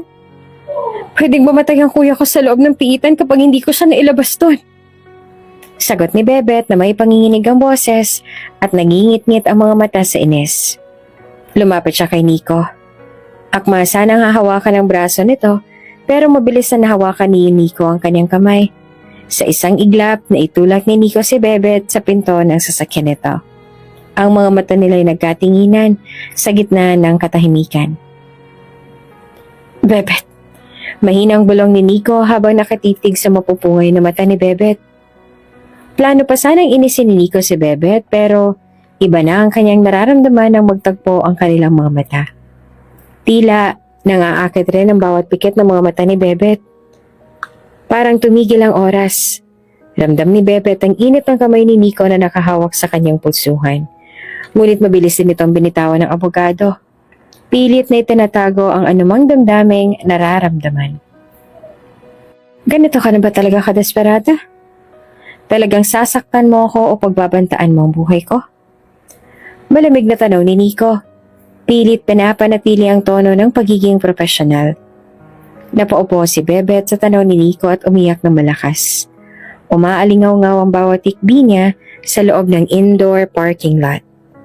Simula nang malagay sa panganib ang buhay ng kuya ko. Hindi ko na alam kung anong gagawin ko. Si kuya lang ang meron ako. Matagal naman na sana niyang gustong tumigil. Kaso kasi tinutustusan niyang pag-aaral ko. At ang lahat ng kailangan ko kaya naipit lang siya sa masamang gawain na to. Sagot ni Bebet na ang mga matay punong-puno ng pangungusap. Pinatayo ni Nico si Bebet at pinunasan ang mga luha nito. Hinawakan niya ang dalawang magkabilang braso ni Bebet at muli siyang tinitigan sa kanyang mga mata. At parang may kung anong hangin na nagtulak kay Nico para sandaling yakapin si Bebet nang sa ganon ay maibsan naman ang bigat na kanyang nararamdaman. Habang nakayakap, sinabi ni rin ni Bebet kung ano ba talaga ang pakay niya kay Nico noong araw na yon. Attorney Nico, payag na ako sa kondisyon ninyo. Kahit ano gagawin ko para sa kuya ko. Wala na akong aatrasan. Hinimas lamang ni Nico ang buhok ni Bebet. Tanda na kanyang pagsang-ayon din sa sinabi ni Bebet. Nang kumalma na si Bebet ay pinag-usapan na nila ni Nico ang setup ng kanilang kasunduan. Kinabukasan muling nagkita sila Nico at Bebet sa isang coffee shop. Nagkasundo sila sa kontrata kinabukasan. Magbabayad si Nico ng 2 milyong piso kapalit ng anak na ipagbubuntis ni Bebet. Kasama rin sa kasunduan na kukunin ni Nico ang bata sa oras na ito'y isilang. At bilang kapalit, ipapakita ni Nico na mag-asawa sila sa harap ng publiko upang mapanatili ang dignidad ni Bebet. Wala nang ibang hiniling si Bebet kundi ang tratuhin siya na parang asawa ni Nico. Ayaw na ayaw din kasi ni Bebet na gawin siyang bayaran, kaya kahit sa ganitong paraan man lang, ay maibsan ang sakit ng desisyon niyang magpabuntis sa lalaking hindi niya naman nobyo. At siguradong hindi rin siya mamahalin, lalo na't sobrang layo naman ang agwat nila sa lahat ng bagay. Oops! May break muna. Gusto mo bang ma-shoutout dito sa channel ni Ate Jane? Mag-comment lang ng lesson you learned from the latest story uploaded. Dahil pipili kami ng isang best comment of the day para i-shoutout sa susunod na upload. Kaya huwag kalimutang mag-iwan ng lesson you learned after you watch this video. Maraming salamat! Shoutout nga pala kay Okuda Virginia from Osaka, Japan. Maraming salamat sa pakikinig. Hanggang sa muli. Sigurado ka ba sa desisyong to? Tanong ni Nico habang hawak ang kontrata. Oo, wala nang atrasan to, attorney. Isa lang talaga ang gusto ko ngayon. Gusto ko lang makalabas ang kuya ko sa lalong madaling panahon. Sagot ni Bebet habang pinipilit ang sariling maging matatag. Habang tinititigan ni Nico si Bebet, may umusbong na awa at paghanga kay Bebet. Hindi niya sukat akalain na merong mga babaeng handang ibigay ang lahat para lamang sa isang kapamilya na may kasalanan. Yung akuin ang bigat ng responsibilidad kahit wala naman talaga siyang kasalanan. Mas lalong gumanda si Bebet sa tingin ni Nico. Nagliwanag ang mukha niya sa harap ni Nico. Kahit pa sa ang sulok tumingin si Bebet ay tahimik na nakasunod ang mga titig ni Nico at punong-puno ng paghanga ang kanyang isipan. At bago pa man nila gawin ang napagkasunduan, ay tila may kakaiba ng nararamdaman si Nico kay Bebet. Mahigit 1 linggo na rin silang hindi nakita ni Bebet at may tila kung anong kagustuhan sa puso ni Nico na para bang miss at sabik na siyang muling makita si Bebet. Tila hindi na ito tungkol sa kanilang kasunduan dahil wala na yun sa isip ni Nico ngayon. Sa ngayon, ang gusto niya lang ay makita si Bebet at muling mayakap ang dalaga. 1 linggong lumipas bago sila magkita at isagawa ang kanilang napagkasunduan. Tahimik ang biyahe, ngunit ramdam ni Bebet ang tensyon sa pagitan nila ni Nico. Kinakabahan si Bebet. Gusto niyang umatras, ngunit napako na siya sa sitwasyon. Hindi niya na rin kasi pwedeng ipagpaliban pa ang paglabas ng kanyang Kuya Romy. Bebet, relax ka lang. Ramdam ko yung pag-aalinlangan mo. Bago kita dalhin sa hotel, gusto kong maramdaman mo na hindi lamang ito para sa kasunduan natin. Gusto kong makita kang maganda. Nagtaka si Bebet sa sinabi ni Nico. Laking gulat niya na lamang na bumaba sila ni Nico sa isang mall at pinasok niya si Bebet sa isang magarang shop. Isa itong hair and makeup salon na meron na ring mga damit na nakahilera sa kabilang door ng mismong shop. Ipapa-makeover kita, Bebet. I want you to feel good about yourself. Habang pinapaganda ng mga makeup artist si Bebet, ay tahimik lang na nakaupo si Nico sa isang sofa sa reception area ng salon. Hawak niya ang kanyang cellphone at busy sa kakaskan nito. Nang matapos ng makeover, lumabas si Bebet suot ang isang above-the-knee dark blue dress na nagpalutang ng kanyang makinis at mala-porselanang kutis at mala-anghel na mukha. Nabigani si Nico sa ganda ni Bebet. Girlfriend material. Babaeng hindi pwedeng pangkama lang. Yun ang mga bagay na pumapasok sa utak ni Nico habang nakatitig kay Bebet. Isang magarang hotel ang pinagdalahan ni Nico kay Bebet. Pagdating sa entrance ng hotel ay masuyo siyang inalalayan ni Nico pababa ng sasakyan. Napaka-gentleman ni Nico. Talagang nakahawak ang gwapong binata sa bewang ng napakagandang dalaga. At bago pa man ipinasok ni Nico si Bebet sa kwarto ng kanilang hotel, ay ninate niya muna ang dalaga. At habang kumakain ay nasa isip na ni Nico ang pagnanais na buntisin na lang talaga si Bebet, nang sa ganon ay magiging kanya na lang talaga ng tuluyan si Bebet.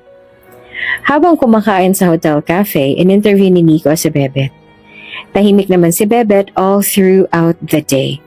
Marahil dahil iyan sa kaba na mangyayari sa kanila nung araw na yon. Bebet, nakailang boyfriend ka na? Tila nabingi si Bebet dahil lumutang nga ang kanyang isipan. Nakatitig lamang ito sa steak sa kanilang table at tila walang gana kahit pa napakaganda ng restaurant na kinakainan nila ni Nico. Hi, Bebet, okay ka lang ba? Ha? Ano yun? Sorry, may iniisip lang kasi ako. Ano ba kasi iniisip mo? Or baka sino ang iniisip mo? Boyfriend mo ba? Boyfriend? Wala no. Wala nga akong barkadang lalaki. Boyfriend pa ba? At saka bantay sarado ako ng kuya ko kaya wala nakakalagpas sa paningin niya. Oh, talaga ba? So wala pala talagang hahadlang sa akin sa pag-angkin sa'yo. Ha? Ano yung sinabi mo? Wala. Sinabi ko, kainin mo na yung steak mo. Hindi na masarap yan pag malamig. Agad na kumain si Bebet at si Nico naman ay patuloy na nakatitig kay Bebet habang humahanga sa natural na ganda ng dalaga. Matapos silang kumain ay agad nang iginiya ni Nico si Bebet papunta sa penthouse ng hotel. Sweet room, mahal at elegante ang lahat ng sulok na to. Isa itong kwarto na talagang pinagasasan ni Nico para kay Bebet.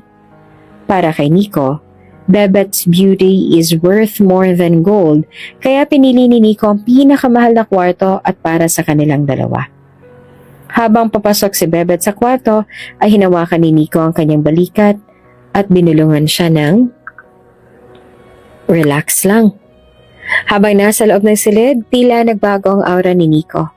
Lumapit siya kay Bebet at maingat na tinanggal ang takot na bumabalot dito. Kung ayaw mo, Bebet, hindi kita pipilitin. Bulong niya. Ngunit halatang may halong lambing sa boses nito. Hindi naman malaman ni Bebet ang mararamdaman. Ngunit sa bawat galaw ni Nico, sa bawat simpleng paghawak nito sa kanyang kamay, tila unti-unting nadurog ang matigas na pader sa puso niya. Samantalang si Nico kahit pilit na itinatanggi, hindi niya maiwasang mabigani sa katapangan at kagandahan ni Bebet. Sa kabila ng lahat ng sakit at sakripisyo, naroon pa rin ang lakas ng loob nito. Sa gabing yon, nagbago ang takbo ng kanilang relasyon. Hindi man nila maamin sa kanilang mga sarili, nagsimula nang pumasok ang ideya ng pagmamahal na hindi nila inaasahan. Nico, marunong akong tumapad sa pangako ko sa'yo. Gawin mo na lang kung anong gusto mong gawin sa akin. Nagdalawang isip pa si Nico sa pag-iimbita ni Bebet sa kanya. Parang ayaw niya nang galawin si Bebet dahil na rin sa unti-unting pagsibol ng pagkagusto ni Nico kay Bebet. Iba ang takbo ng utak ni Nico. Parang gusto niya nang ligawan na lamang ng tuluyan si Bebet. Tumayo si Bebet sa harap ng glass window ng kanilang hotel room at tahimik na nagmasid sa mga ilaw ng syudad. Lumapit si Nico kay Bebet at hinawakan ang kanyang mga balikat sa likod. Hinagod niya iyon ng dahan-dahan at nabigla na lamang ang binata nang hinarap siya ni Bebet. Sabay lagay ng kanyang dalawang kamay sa balikat ni Nico. Nagkatinginan sila at parang nabasa na nila sa kanilang mga mata ang kagustuhan nilang maangkin ang bawat isa. Blanco ang mga mata ni Bebet, ngunit ang mga mata ni Nico ay punong-puno ng emosyon. Sa dinami-dami ng mga babaeng dumaan kay Nico, kay Bebet niya palang naramdaman ang kakaibang damdaming ito. Hinalikan ni Bebet si Nico at gumanti naman si Nico ng napakadiin at passionate na halik kay Bebet. Ramdam ni Bebet ang sinseridad sa mga yapos ni Nico, kaya naging madali na lamang ang pagsabay nila sa init ng kanilang mga katawan. Nang gabing yon, naangkin ni Nico si Bebet. Nagulat si Nico sa ganda at kinis ni Bebet. Virgin pa rin pala siya. Mas umigting ang pag-aanga ni Nico kay Bebet. Mas lumalim ang desire ni Nico na alagaan at protektahan si Bebet. Habang nakahiga, niyakap ni Nico si Bebet. Sa isip ni Bebet, bakit niya kaya ito ginawa sa akin? Para lang naman sa kasunduan tong ginawa namin Bakit parang sobrang sweet niya na sa akin? Bebet, sorry. Sorry? Bakit? Ako palang first mo. Nawala mga tenga ni Bebet nang marinig niyang sinabi ni Nico. Akala niya noon ay hindi na mapapansin pa ni Nico ang kanyang pagiging berhen. Hindi na nagsalita pa si Bebet pero may tumulong luha sa kanyang mga mata. Alam ni Bebet na wala na talagang atrasan ng mga bagay na pinasok niya. Matapos ang nangyari kay Nico at Bebet ay inuwi na ni Nico si Bebet sa kanilang bahay. Hinatid ni Nico si Bebet sa kanilang bahay na para bang naghahatid siya ng kanyang girlfriend sa kanilang bahay. Pagkababa ni Bebet sa sasakyan ni Nico ay agad na sana siyang papasok sa kanilang bahay na hindi nagpapaalam kay Nico. Ngunit lumabas din si Nico at nilapitan si Bebet. Hinalikan niya si Bebet sa pisngi at niyakap ng mahigpit. Nabigla si Bebet sa ginawa ni Nico at napatanong siya rito. Anong ginagawa mo? Di ba kasali naman to sa kasunduan natin? Natratuhin kita na parang asawa ko. Eto na yun. Hindi na umimik pa si Bebet at pumasok na lamang siya sa kanilang bahay. Si Nico naman ay nakangiting umalis sa bahay ni na Bebet. Tila totohanan na ang pagtrato ni Nico kay Bebet ng asawa. Abala naman si Attorney Nico sa kanyang opisina. Ang kanyang mga matay nakatuon sa mga dokumentong may kinalaman sa kaso ni Romy. Mahirap lusutan ng ganitong kaso, lalo na't ang ebidensya ay malinaw na malinaw. Nakahinga siya ng malalim habang pinilit suriin ang bawat detalye. Naghahanap ng kahit anong puwang para mailigtas ang kuya ni Bebet. Ibang klase ang gana ni Nico magtrabaho noong araw na yon. May kung anong puwersa ang talaga nagbibigay sa kanya ng saya habang inaatupag ang kaso ni Romy. Romy. Pabulong yung sinabi habang muling binasa ang salaysay ng mga pulis. Sino bang nag-utos sa'yo? Paano ba kita ipagtatanggol? Itinulak niya ang salamin sa kanyang ilong at tumitig sa kisame. Tila umaasang ang sagot ay babagsak mula doon. Walang ano-ano'y bumukas ang pinto ng kanyang opisina. Pre, panyero! Aba, talagang abalang-abala ka ngayon Ilang araw din kitang hindi nakikita. Hindi ka nagpapakita sa mga weekend getaway natin. Ano bang pinagkakaabalahan ng best attorney namin? Ani ni Attorney Lucas, isa sa mga kapwa niyang abogado sa firm. Nakapamewang ito at may pilyong ngiti sa labi habang nakatingin sa nakakalat na dokumento sa mesa ni Nico. Oh my! Don't tell me pare, tinanggap mo? Talagang tinanggap mo tong kaso na to? Mukhang talo na yan Naku pare, mukhang itong kaso na tong magdadala sa'yo sa pagiging talunan ngayon Tumingala si Nico at ngumiti ng tipid. Mahirap nga pero hindi naman imposible. Tsaka ito yung gusto natin na kaso bro, diba? Yung medyo may challenge. Ayaw naman natin yung easy lang sa atin palagi. Mayabang niya pang sagot kay Lucas. Hindi imposible. Talaga lang ha? Napailing pa si Lucas at tila may pag-aalinlangan sa sagot ng kanyang panyero. Pre, kilala kita. Hindi ka kumakapit sa patalim kung walang magandang dahilan. Ano ba talaga? Dahil ba to sa madalas sa pagdalaw ng magandang chicks dito sa opisina mo? Napataas ang kilay ni Nico. Naku, ang dami mo sinasabi, wala kang alam. Aba, wala ba talaga? Bakit parang may kilig dyan sa ngiti mo? Tukso pa ni Lucas. Seryoso, Nico. Hindi ko maintindihan kung bakit mo tinanggap tong klase ng kaso. Hindi naman kita kilalang sumusugal ng ganito. Pero teka, ano nga bang pangalan ng chicks na yon? Bebet, diba? Siya ba ang dahilan? Tahimik na ngumiti naman si Nico. Sabay lingon pabalik sa kanyang mga papel. Hindi mo na kailangang alamin pa, Lucas. Trabaho to. Trabaho nga ba talaga? O baka naman. Lucas, may gagawin ka pa ba o gusto mo ring tumulong dito? Singit ni Nico na pilit iniiwas ang usapan. Tumawa naman si Lucas at tumalikod na. Sige na nga, pero pre, aminado akong magaling ka sa batas ha? Kung paano mo ito malulusutan, abay gusto ko ring makita. Lumabas na si Lucas at naiwan si Nico na muling nag-iisip. Sa kabila ng bigat ng kaso, ibang bigat ang nararamdaman niya sa kanyang dibdib. Namimiss niya si Bebet. Alam niya hindi ito dapat ipakita pero tila nawawalan siya ng focus sa trabaho tuwing naaalala ang mukha nito. Gagawa ko ng paraan. Bulong niya sa sarili. Hindi lamang para sa kaso kundi para makita si Bebet. Kinagabihan matapos ang mahaba at nakakapagod na araw sa opisina, nagdesisyon si Nico na puntahan si Bebet sa bahay nila. Wala siyang rason pero naisip niyang gumawa-gawa na lamang ng dahilan. Pagdating niya sa bahay ni na Bebet, bumukas ang kanilang gate at bumungad si Bebet. Nakasimpleng bestida at tila gulat na makita siya. Attorney Nico, anong ginagawa mo dito? Tanong pa ni Bebet. Gusto ko lang sanang i-update ka tungkol sa kaso ni Romy. Sagot niya na kunwari seryoso. May nakita na akong posibleng puwang sa argumento ng prosecution. Napansin niyang tila gumaan ang mukha ni Bebet. Talaga? May pag-asa pang kuya ko? Ngumiti si Nico at tila inspired at gustong magpasikat kay Bebet. Bebet, hindi ko ugali ang sumuko sa mga kaso.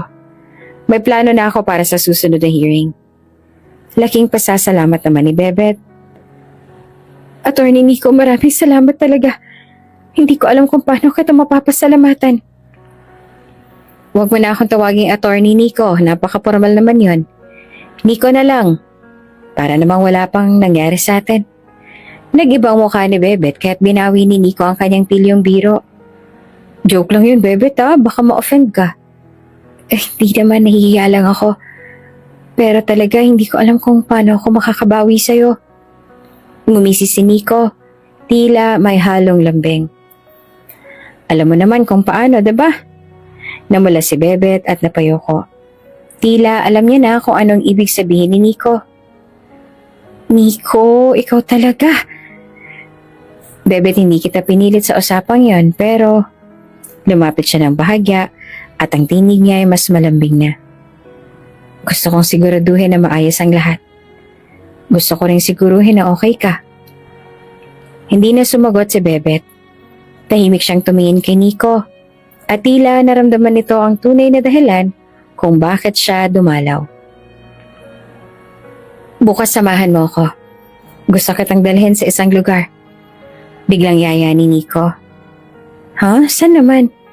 Basta magugustuhan mo, huwag ka nang magtanong. Kinabukasan, isinama nga ni Nico si Bebet sa isang hilltop, malayo sa kabihasnan. Ang lugar ay payapa. Tanaw ang mga bituin sa langit at ang kumikislap na ilaw ng lungsod sa ibaba. Ang ganda naman dito, Nico. para makakalimot ako dito ng problema ko kahit saglit lang ah. Sabi ni Bebet habang tumitingin sa paligid. Dito ako pumupunta kapag gusto ko mag-isip. Sagot niya. Kapag masyado nang mabigat ang trabaho ko, dito ko din hinahanap ang sagot. Kaya kalimutan muna natin ngayon. Kahit sandali lang yung mga pasanin natin sa buhay. Kapag hindi kasi natin sasadyain ang mga ganitong lugar, hindi din talaga mababakante yung utak natin. Tahimik silang naupo sa damuhan. Habang pinagmamasdan nila ang tanawin, nagsimulang magkwento si Nico. Alam mo ba, nung nasa Amerika pa ako, akala ko doon na matatagpuan ang lahat. Gusto ko maging abogado. Gusto ko magtagumpay. Pero laging may kulang. Anong kulang? Tsaka bakit may kulang? Ang yaman-yaman mo. Ang talino mo pa. Tanong ni Bebet. Tumingin si Nico sa kanya at ang mga matay puno ng damdamin. Hindi ko alam noon. Pero ngayon parang alam ko na. Hindi naman nakaimik si Bebet. Tila naunawaan niya ang gustong iparating ni Nico. Pero hindi niya ito kayang sagutin. Sa halip, tumingin na lang siya sa mga bituin at bumulong. Salamat Nico ah. Sa lahat ng ginagawa mo para sa amin. Hindi na napigilan ni Nico ang sarili. Hinawakan niya ang kamay ni Bebet at sinabing, Bebet, hindi ko alam kung saan tayo dadalhin ito. Pero gusto kong malaman mo na sana hayaan mo akong ipakita sa'yo kung anong kaya kong gawin para sa'yo at sa kuya mo. Namula naman si Bebet at tahimik na tumango. Sa gabing iyon, naramdaman ni Bebet ang pagsamo ng damdamin ni Nico, ngunit ayaw niyang mag-assume. Palagi niyang binabalik ang kanyang sarili sa realidad na hindi mahuhulog sa akin ang ganitong klase ng lalaki. Masyado siyang mataas para sa akin. Sa loob ng malamig at makitid na silid sa kulungan, tahimik na nakaupo si Romy sa harap ng mesa habang hinihintay ang pagpasok ni na Attorney Nico at Bebet. Nang makita niya ang kapatid, napansin ni Romy ang pamumula ng mga mata nito. Tanda ng pag-aalala at pagod. Kasunod nito ang seryosong mukha ni Attorney Nico na tila handa na magbigay ng mabigat na balita.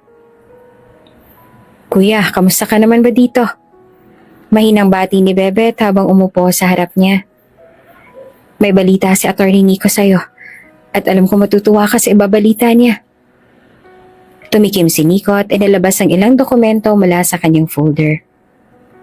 Romy, pinag-aralan namin ng mabuti ang kaso mo. May nakita kaming butas sa testimonya ng pangunahing witness laban sa'yo. Base sa mga records, mukhang may inconsistency sa kanilang mga pahayag ng preliminary investigation. Tila nagdiwanag naman ang mukha ni Romy, ngunit may halong pagdududa. Ibig sabihin nito, attorney, may pag-asa? Tumango si Nico, ngunit nananatili ang maingat na tono ng kanyang boses. Oo, pero hindi pa tayo pwedeng magdiwang. Gagamitin namin ang mga inconsistencies na to para mapatunayang planted ang ebidensya laban sa'yo. Kailangan lang natin maging maingat sa pagpresenta nito sa korte.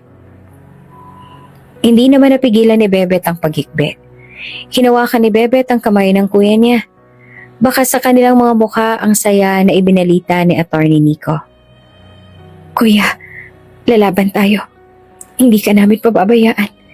Tiis ka lang na kaunti dito, kuya. Tsaka paglabas mo, wala na talagang bentahan ng droga, ha?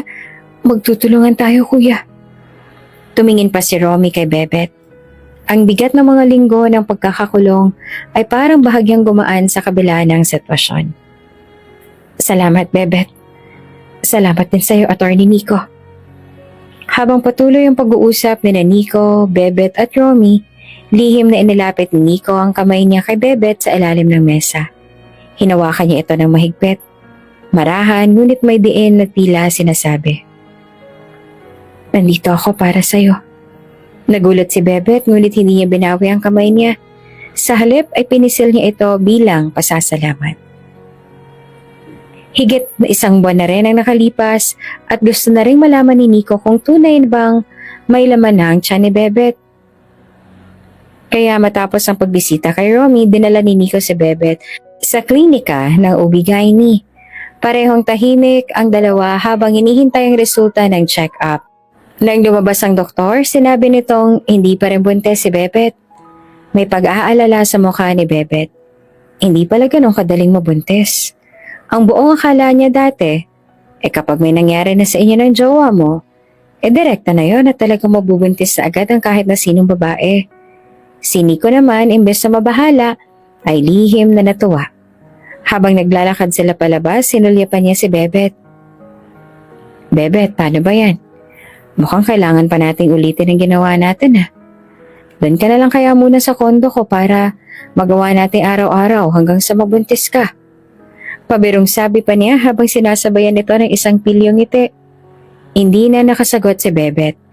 Ramdam niya ang init ng kanyang pisngi.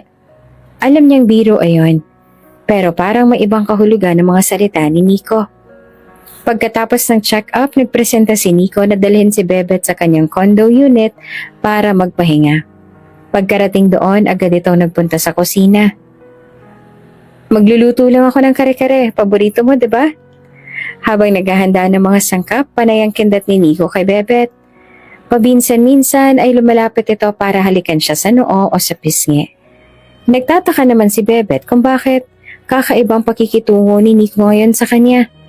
Parang may halong lambing na hindi niya naman niya naramdaman noong una.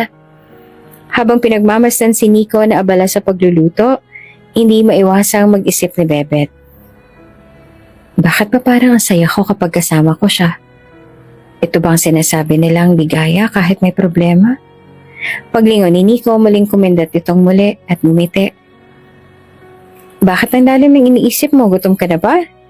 Tanong nito habang iniabot ang isang kutsara para ipatikim ang ginawang kare-kare.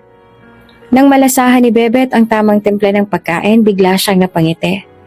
Ang sarap naman ito, Nico. Parang espesyal. Hindi ko talaga akalain na masarap ka palang magluto.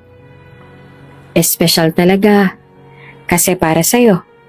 Sagot ni Nico na may kasamang makahulugang titig. Hindi alam ni Bebet kung matatawa ba siya o kikiligin. Pero sa kabila ng lahat, napansin niyang may kakaiba na talaga sa kanilang dalawa. Pakiramdam niya sa gitna ng unos na kinahaharap niya, natagpuan niya ang isang tahimik na lugar ng kapayapaan, sa piling ni Nico. Patuloy si Nico sa pagluluto, habang si Bebet naman ay tahimik na nagmamasid. Pinipigilan ng sariling mahulog ng tuluyan. Ito bang simula ng isang bagay na hindi ko inaasahan? Tanong niya sa sarili. Muli, matapos silang kumain ay nagkaroon ng moment na paglalambing ang dalawa. Ramdam na ramdam ni Bebet na kakaiba na at tila sobra pa sa napagkasunduan ang ginagawa ni Nico para sa kanya. Gusto niya itong prangkahin ngunit natatakot siya sa maaaring isagot ng binata sa kanya. Baka mamaya sabihin ni Nico na napaka-asyomera niya lang talaga. Noong gabing yon ay muli na namang may nangyari sa kanila ni Nico. Sa bawat pagkakataon na lang na merong mangyayari sa kanila, ay tila mas pinalalapit ng tadhana ang kanilang mga damdamin. Yung tipong kahit para kay Bebet palabas na ang lahat ng ito, hindi na nila maipagkakaila na meron ng namumuong magandang pagtitinginan sa kanilang dalawa. Muling binisita ni Nico at Bebet ang kanilang OB-GYN at sa pagkakataon to, mas nakita ni Bebet ang totoong nararamdaman ni Nico. Sir, ma'am, gusto ko po kayong i-congratulate dahil buntis na po ang misis ninyo, sir. Nadyahe si Bebet sa sinabi ng doktor. Pero napatalon sa tuwa si Nico sa kanyang narinig at excited na excited pa. Talaga ba, Dok? Nakakatuwa naman yan, Dok. Bigla na lamang niyakap ni Nico si Bebet at sinabihan na, I love you, Bebet. Pangako, iingatan ko kayong dalawa ng anak ko. Kayong dalawa magiging mundo ko. Natahimik naman si Bebet at ramdam ni Bebet na hindi na iyon pagpapanggap. Totoong nararamdaman yun ni Nico. Nang magkatinginan silang dalawa, tila blanco ang mga mata ni Bebet habang nakatitig kay Nico.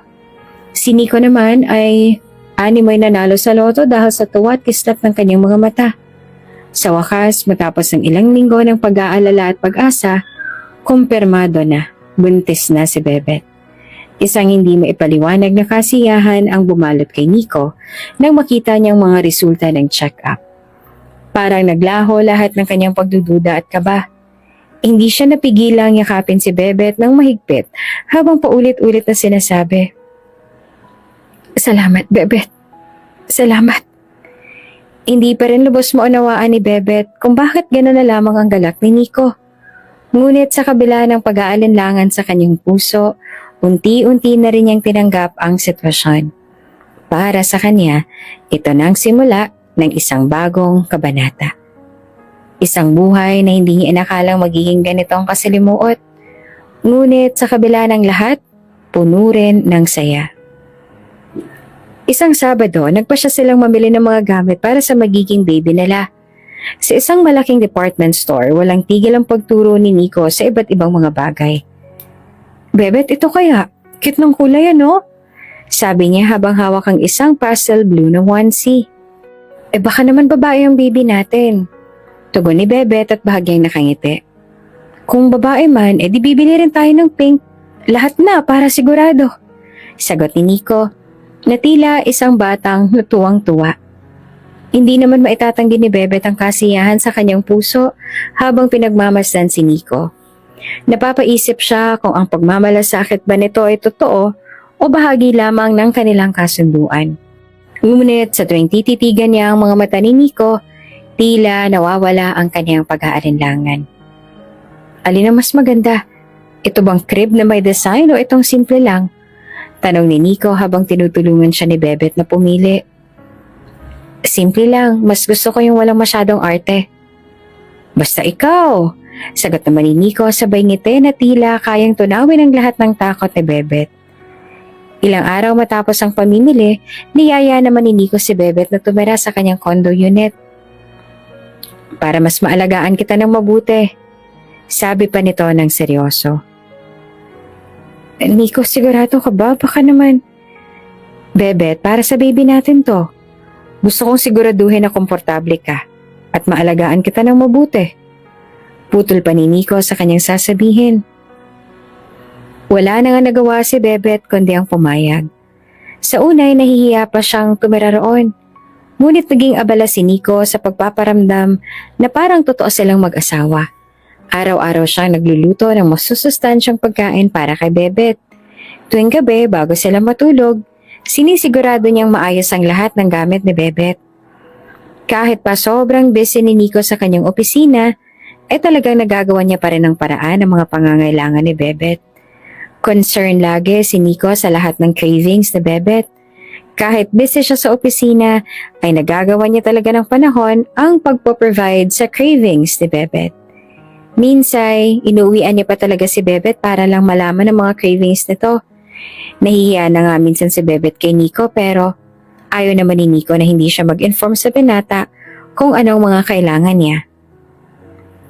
"Di ba may trabaho ka? Bakit andito ka?" Namimiss ka sakit eh." "Aba, miss agad, dito ka lang naman galing kaninang umaga." Nakaupo si Bebet sa kanilang sofa nang dinatnan niya si Nico sa kanyang condo unit. Agad siyang tinabihan ng dalaga at nalambing ito sabay hima sa kanyang tiyan na masyado ng klarong-klaro ang bump ng mga oras na yon.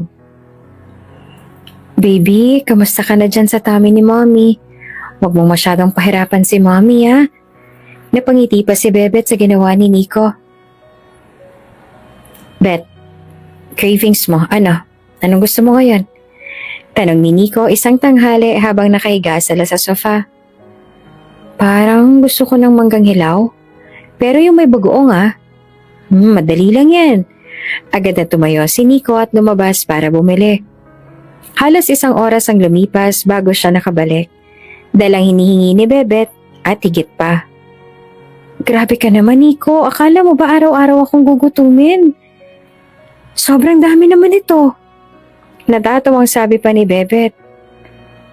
Gusto ko lang siguraduhin na wala kang hahanapin. Tsaka kung meron man, di meron ka na dito sa bahay, diba? Hindi ka na mahihirapan." Sagot pa ni Nico sabay pisil sa kanyang kamay. Minsan habang nagpapahinga, bigla na lamang yumakap si Nico kay Bebet mula sa likod. "Alam mo, Bebet, Hindi ko man nasasabi ng madalas dati pero mahal kita. Bulong ni Nico. Natigilan si Bebet. Sa mga unang araw ng kanilang kasunduan, tila imposible para sa kanyang marinig ang mga salitang yon mula kay Nico. Pero ngayon, parang tunay na tunay ang bawat salitang binibitawan nito. Bakit parang totoo na ang lahat? Tanong niya sa sarili. Ngunit sa halip na pagdudahan pa ang nararamdaman niya, piniling magpakawala ng isang malalim na buntong hininga at sinabing, "Mahal din kita, Nico." Pangiti naman si Nico at mas mahigpit pang niyakap si Bebet. Sa mga pagkakataong yon, tila wala na silang ibang iniisip kundi ang isa't isa at ang magiging anak nila. Habang lumilipas sa mga araw, lalong tumibay ang koneksyon nila. Si Nico, na dati puro pagpapanggap lamang, tila unti-unti nang naging totoo sa kanyang nararamdaman. Si Bebet naman, bagamat may mga takot pa rin ay natutong magpatawad sa sarili at yakapin ang bagong mundong binuo nila ni Nico. Sa bawat araw na dumadaan, lalong nagiging malinaw ang isang bagay. Ang kanilang pagsasama, kahit nagsimula sa isang kasunduan, ay nagkaroon na ng mas malalim na kahulugan. Magulo man ang utak ni Bebet kung saan hahantong ang pagpapanggap na ito, pero hindi na rin niya ininda iyon at pinagpatuloy na lamang ang pag-enjoy sa bawat araw na pinararanas sa kanya ni Nico. Wala mang kasiguraduhan ang kahahantungan, minabuti na lamang ni Bebet na hayaan si Nico sa kanyang pinapakita kay Bebet. Si Nico naman ay talagang nahulog na nga kay Bebet. Nagpakatotoo na lang si Nico sa kanyang nararamdaman. Lahat ng pinapakita niya kay Bebet ay ang totoong nararamdaman niya para dito. Minsan kinausap ni Nico ang kaibigang si Lucas tungkol sa kanila ni Bebet. Si Lucas lang din kasi ang tanging kaibigan niya na pinagkakatiwalaan niya. "Pare, parang gusto ko na magpakasal kami ni Bebet." "Uy, bakit kasal naman ang iniisip mo ngayon? Hindi ba't may pinirmahang kontrata kayo ni Bebet? Ano, nahulog ka na ba sa kanya?" "Hindi ko alam, bro eh. Nung una ko palang nakita si Bebet, parang hindi na kasi siya iba sa akin. Alam mo yung parang kilala ko na siya noon pa man. Tapos sa bawat araw na magkasama kami, mas nakilala ko pa kung sino talaga siya. At wala ni isa sa kanyang pag-uugali ang hindi ko gusto. Well, syempre alam ko namang may kahinaan din siya pero wala na akong pakialam kung ano pa man ang kahinaang yun. Basta ang alam ko sa ngayon, siya na lang ang gusto kong makasama habang buhay." "Di ba gagantihan mo lang naman yung ex mo kaya mo ginawang kontrata na to kay Bebet?" "Oo, ganun nga sana ang plano ko pero wala, Lucas eh. Nahulog na talaga ako. Ayaw ko nang pakawalan pa si Bebet. Tsaka ayaw ko rin din siyang saktan pa. Alam ko naman kasi na may pag-aalinlangan pa sa puso niya. Alam kong hindi pa siya kumbinsido sa kung anong ginagawa ko para sa kanya pero wala eh. Totoo na tong sa akin." "Bro, di dapat ay sabihin mo na kay Bebet ang totoo na yan. Kasi mamaya, baka sinasakyan niya lang yung trip mo. Or kaya, baka hindi niya tinitake ito na seryoso tong mga pinapakita mo sa kanya. Mas mabuti na yung sigurado kayo sa isa't isa. Yun talagang alam niya na hindi na ito para sa kontrata lang. Kundi talagang mahal mo na siya. Gusto mo na siyang makasama habang buhay." Napaisip pa si Nico sa sinabi ni Lucas. At talagang binabalak naman na niyang sabihin kay Bebet na hindi na nga lang para sa kontrata ang lahat. Inilahad na ni Nico ang argumento. "Your Honor, nais ko hong balikan ang testimonya ng pangunahing saksi ng prosecution, si Mr. Arman Valdez. Sinabi niya sa ilalim ng panunumpa na nakita niyang si Romy ay hawak ang isang bag na naglalaman ng ipinagbabawal na droga. Ngunit noong muling tinanong sa cross-examination, inamin niyang nasa malayo siya noong oras na yon at mahina ang ilaw sa lugar. Ang tanong, paano niya matitiyak na si Romy nga ang may hawak ng bag?" Sumang-ayon ang hukom na tumango habang binabasa ang note sa harapan nito. "Dagdag pa rito," patuloy ni Nico, "ang fingerprint analysis sa nasabing bag ay malinaw na nagpakita ng kawalan ng fingerprint ni Romy. Walang kahit anong ebidensya na nag-uugnay sa kanya sa droga, maliban sa alegasyon ni Mr. Valdez, na may kasaysayan ng pagiging police informant na bumaluktot sa katotohanan, kapalit ng pera. Tahimik na tumingin si Bebet sa gilid ng korte. Kasama ang girlfriend ng kanyang Kuya Romy na si Carol, mahigpit ang kanyang hawak sa kamay ni Carol, na latang hindi mapakali sa kaba. Pero sa mga mata ni Bebet, puno ng pag-asa. Umaasa sa talas ng utak ni Nico at sa husay nito bilang isang abogado.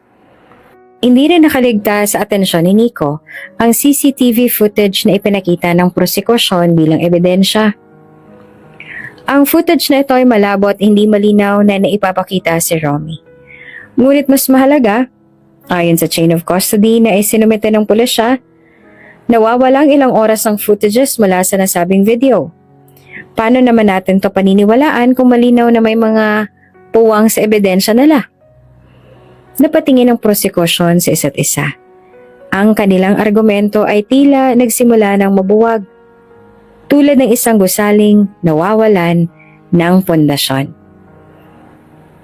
Sa puntong ito, nais kong ipaalala sa korte na ang burden of proof ay nasa panig ng prosekusyon.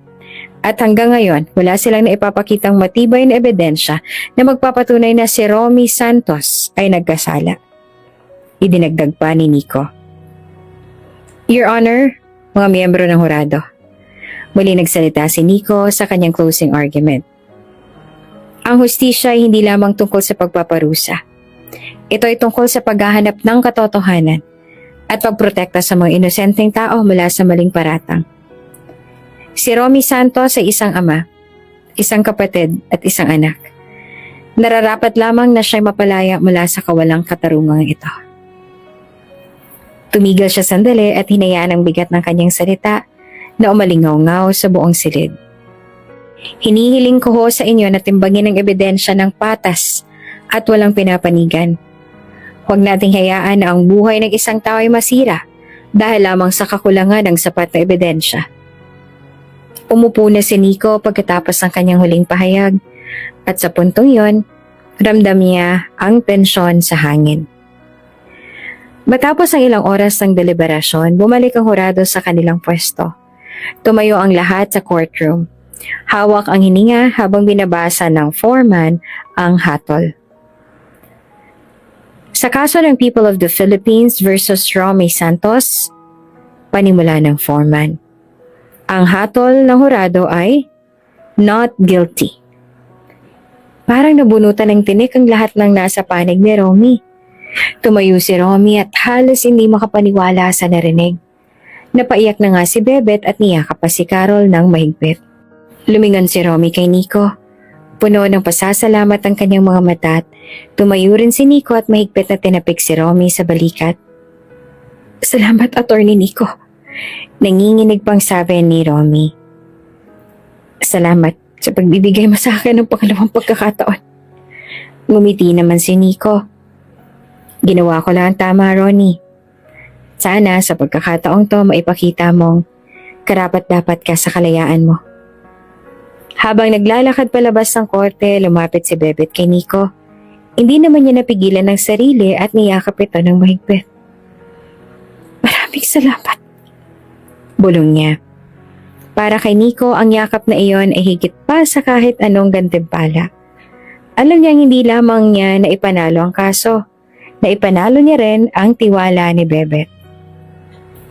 Matapos mapawalang sala si Romy sa kaso, tila bumalik na sa normal ang lahat. Ngunit sa kalagitnaan ng katahimikan, isang bagong yugto ang nagbabadya sa buhay ni Bebet at Attorney Nico. Kabuanan na ni Bebet at anumang oras ay maaari na siyang manganak. Sa condo unit ni Nico, abala itong nag-aasikaso ng mga gamit na kakailanganin ni Bebet. Isang malaking bag ang inilaan niya para sa hospital. Kompleto ito sa diaper, damit ng sanggol at iba pang mga gamit. Samantalang si Bebet ay tahimik namang nakaupo sa sofa. Hawak ang tiyan niyang malaki na. Malapit na. Lalabas na talaga at ang baby ko. Mahina niyang sabi habang marahang hinihimas ang kanyang tiyan. Sigurado ka bang okay ka lang? Tanong ni Nico at lumapit at lumuhod sa harapan niya. Pwede kitang dalhin sa ospital ngayon kung gusto mo. Umiling si Bebet. Hindi pa naman siguro. Pero salamat, Nico. Sa lahat-lahat. Tinitigan siya ni Nico at ang kanyang mga mata ay puno ng damdaming hindi niya masabi. Wala yon.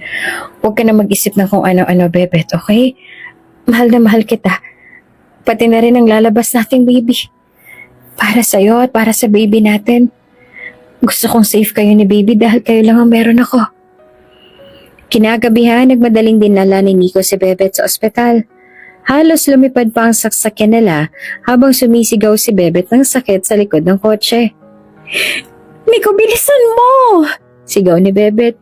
Umiiyak habang pilit na nilalabanan ng sakit.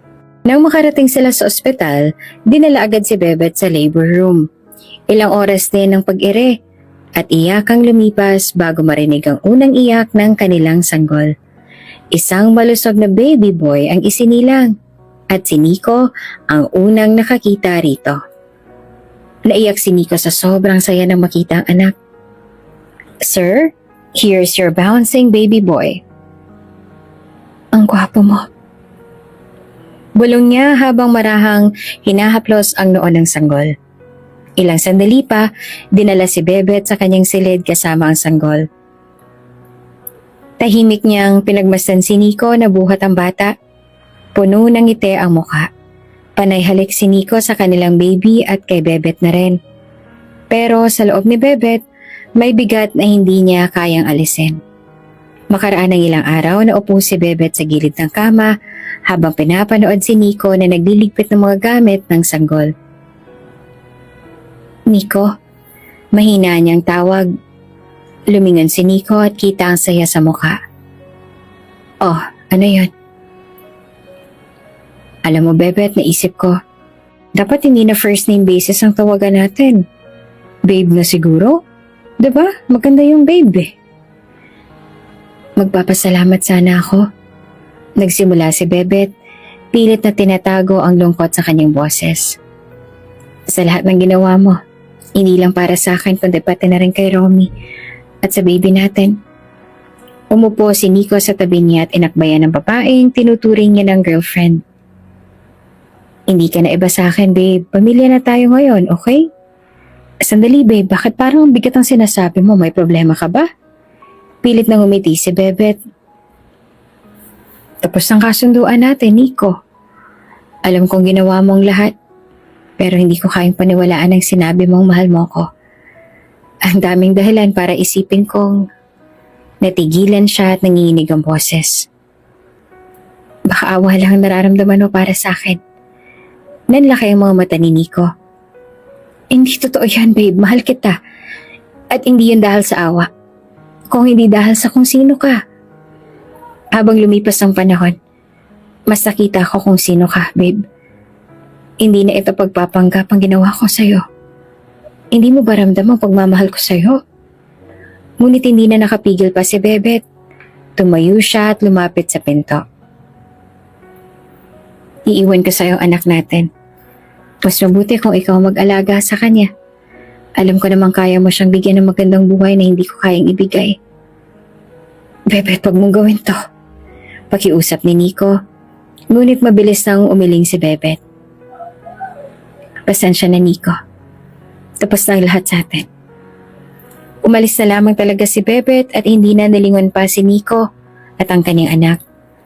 Masyado na ata siyang kinain ng kanyang insecurities at hindi niya na nakita ang sinseridad ni Nico sa kanya. Wala nang nagawa pa si Nico dahil hindi niya na talaga napigilan pa si Bebet. Sa isip ni Nico, baka nagpo-postpartum din si Bebet at siguro kung sakaling mawala na iyon, ay babalik din naman siya sa kanilang dalawa. Lumipas ang ilang linggo at buwan ay hindi na talaga nagpakita pa si Bebet sa kanila. Pilit na lamang ni Nico na mamuhay kasama ang kanilang anak. Ngunit isang gabi, habang nakikipag-usap sa isang kaibigang pulis, nalaman niyang nakakagulat na balita. Pinagbantaan ng sindikato ang buhay ni Bebet at Romy dahil sa ginawang pagsumbong ni Romy sa mga leader ng sindikato. Nanginginig si Nico sa kaba. Nasaan kaya sila ngayon? Tanong niya. Ang balita ay umalis na sila sa bahay nila, pero may nakakita raw sa kanila malapit sa dating tambayan ng sindikato. Sagot pa ng pulis. Hindi na nag-aksaya pa ng oras si Nico. Agad siyang nagmaneho papunta sa bahay ni na Bebet. Pagdating niya roon, nakita niyang basag ang mga bintana at may mga bakas ng bala sa dingding. Pumasok siya sa loob. Nagmamadali at sinigaw ang pangalan ni Bebet. Ngunit, walang sagot. Sa kwarto ni Bebet, nakita niya ang mga gamit nito na nagkalat. Napansin niya ang isang bagay na nakapatong sa kama. Isang kwentas na pamilyar sa kanya. Lumapit siya rito. Dinampot ang kwentas. At nagulat nang makita ang detalye nito. Ito ang kwentas na binigay ko kay Beverly nung high school ako Bulong niya. Napaupo si Nico, nanginginig habang hawak ang kwentas. Biglang pumasok sa kanyang isipan ang alaala ng kanyang unang pag-ibig. Si Beverly ang babaeng minahal niya noon.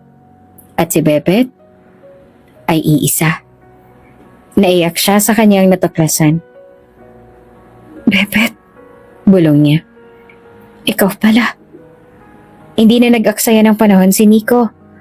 Gumamit siya ng koneksyon para hanapin ang sindikatong dumukot kay Bebet. Matapos ang ilang oras sa paghahanap, natunto niya ang kinaroroonan ng mga ito. Isang lumang warehouse sa labas ng lungsod. Sa tulong ng mga pulis, sinalakay nila ang lugar. Nakita ni Nico si Bebet na nakagapos at sugatan. Tumakbo siya papalapit at agad na niyakap ito. Bebet, nandito na ako. Bulong niya habang pinapalaya ito mula sa mga tali. Paglabas sila sa warehouse, umiiyak si Bebet. Nico, akala ko hindi mo na ako mahanap. Hinawakan ni Nico ang mukha niya. Hindi kita iiwan, Bebet, kahit anong mangyari. Beverly, naaalala mo ba ako? Bilog? Bilog? Ikaw si Bilog? Oo nga, ako nga, babe. Ako nga, Bebet. Tuwang-tuwa naman si Bebet nang malaman niyang lalaking una niyang minahal noong high school ay ang lalaki palang iniibig niya rin ngayon. Makaraan ng ilang buwan pa ay muling bumalik si Bebet sa kondo ni Nico. Ngunit sa pagkakataong to, hindi na siya umalis pa. Kasama nila ang kanilang anak at si Nico ay hindi na hinayaang mapalayo pa si Bebet. Isang gabi, sa ilalim ng mga bituin, lumuhod si Nico sa harapan ni Bebet. Hawak ang isang singsing. Bebet, matagal na kitang minahal. Hindi ka kailanman nawala sa isipan ko. Hindi kita sinukuan, Bebet. Hinanap kita na makabalik kami dito sa Pilipinas, ngunit hindi agad kita nakita hanggang sa nawala na ako ng pag-asa na makita ka. Hindi ko alam na ganito pala ang gagawin ng tadhana sa atin. Bebet, babe, mamahalin kita hanggang sa hindi na natin kaya. Pakakasalan mo ba ako? Napaiyak na lamang si Bebet at tumango. Oo, Nico. Oo.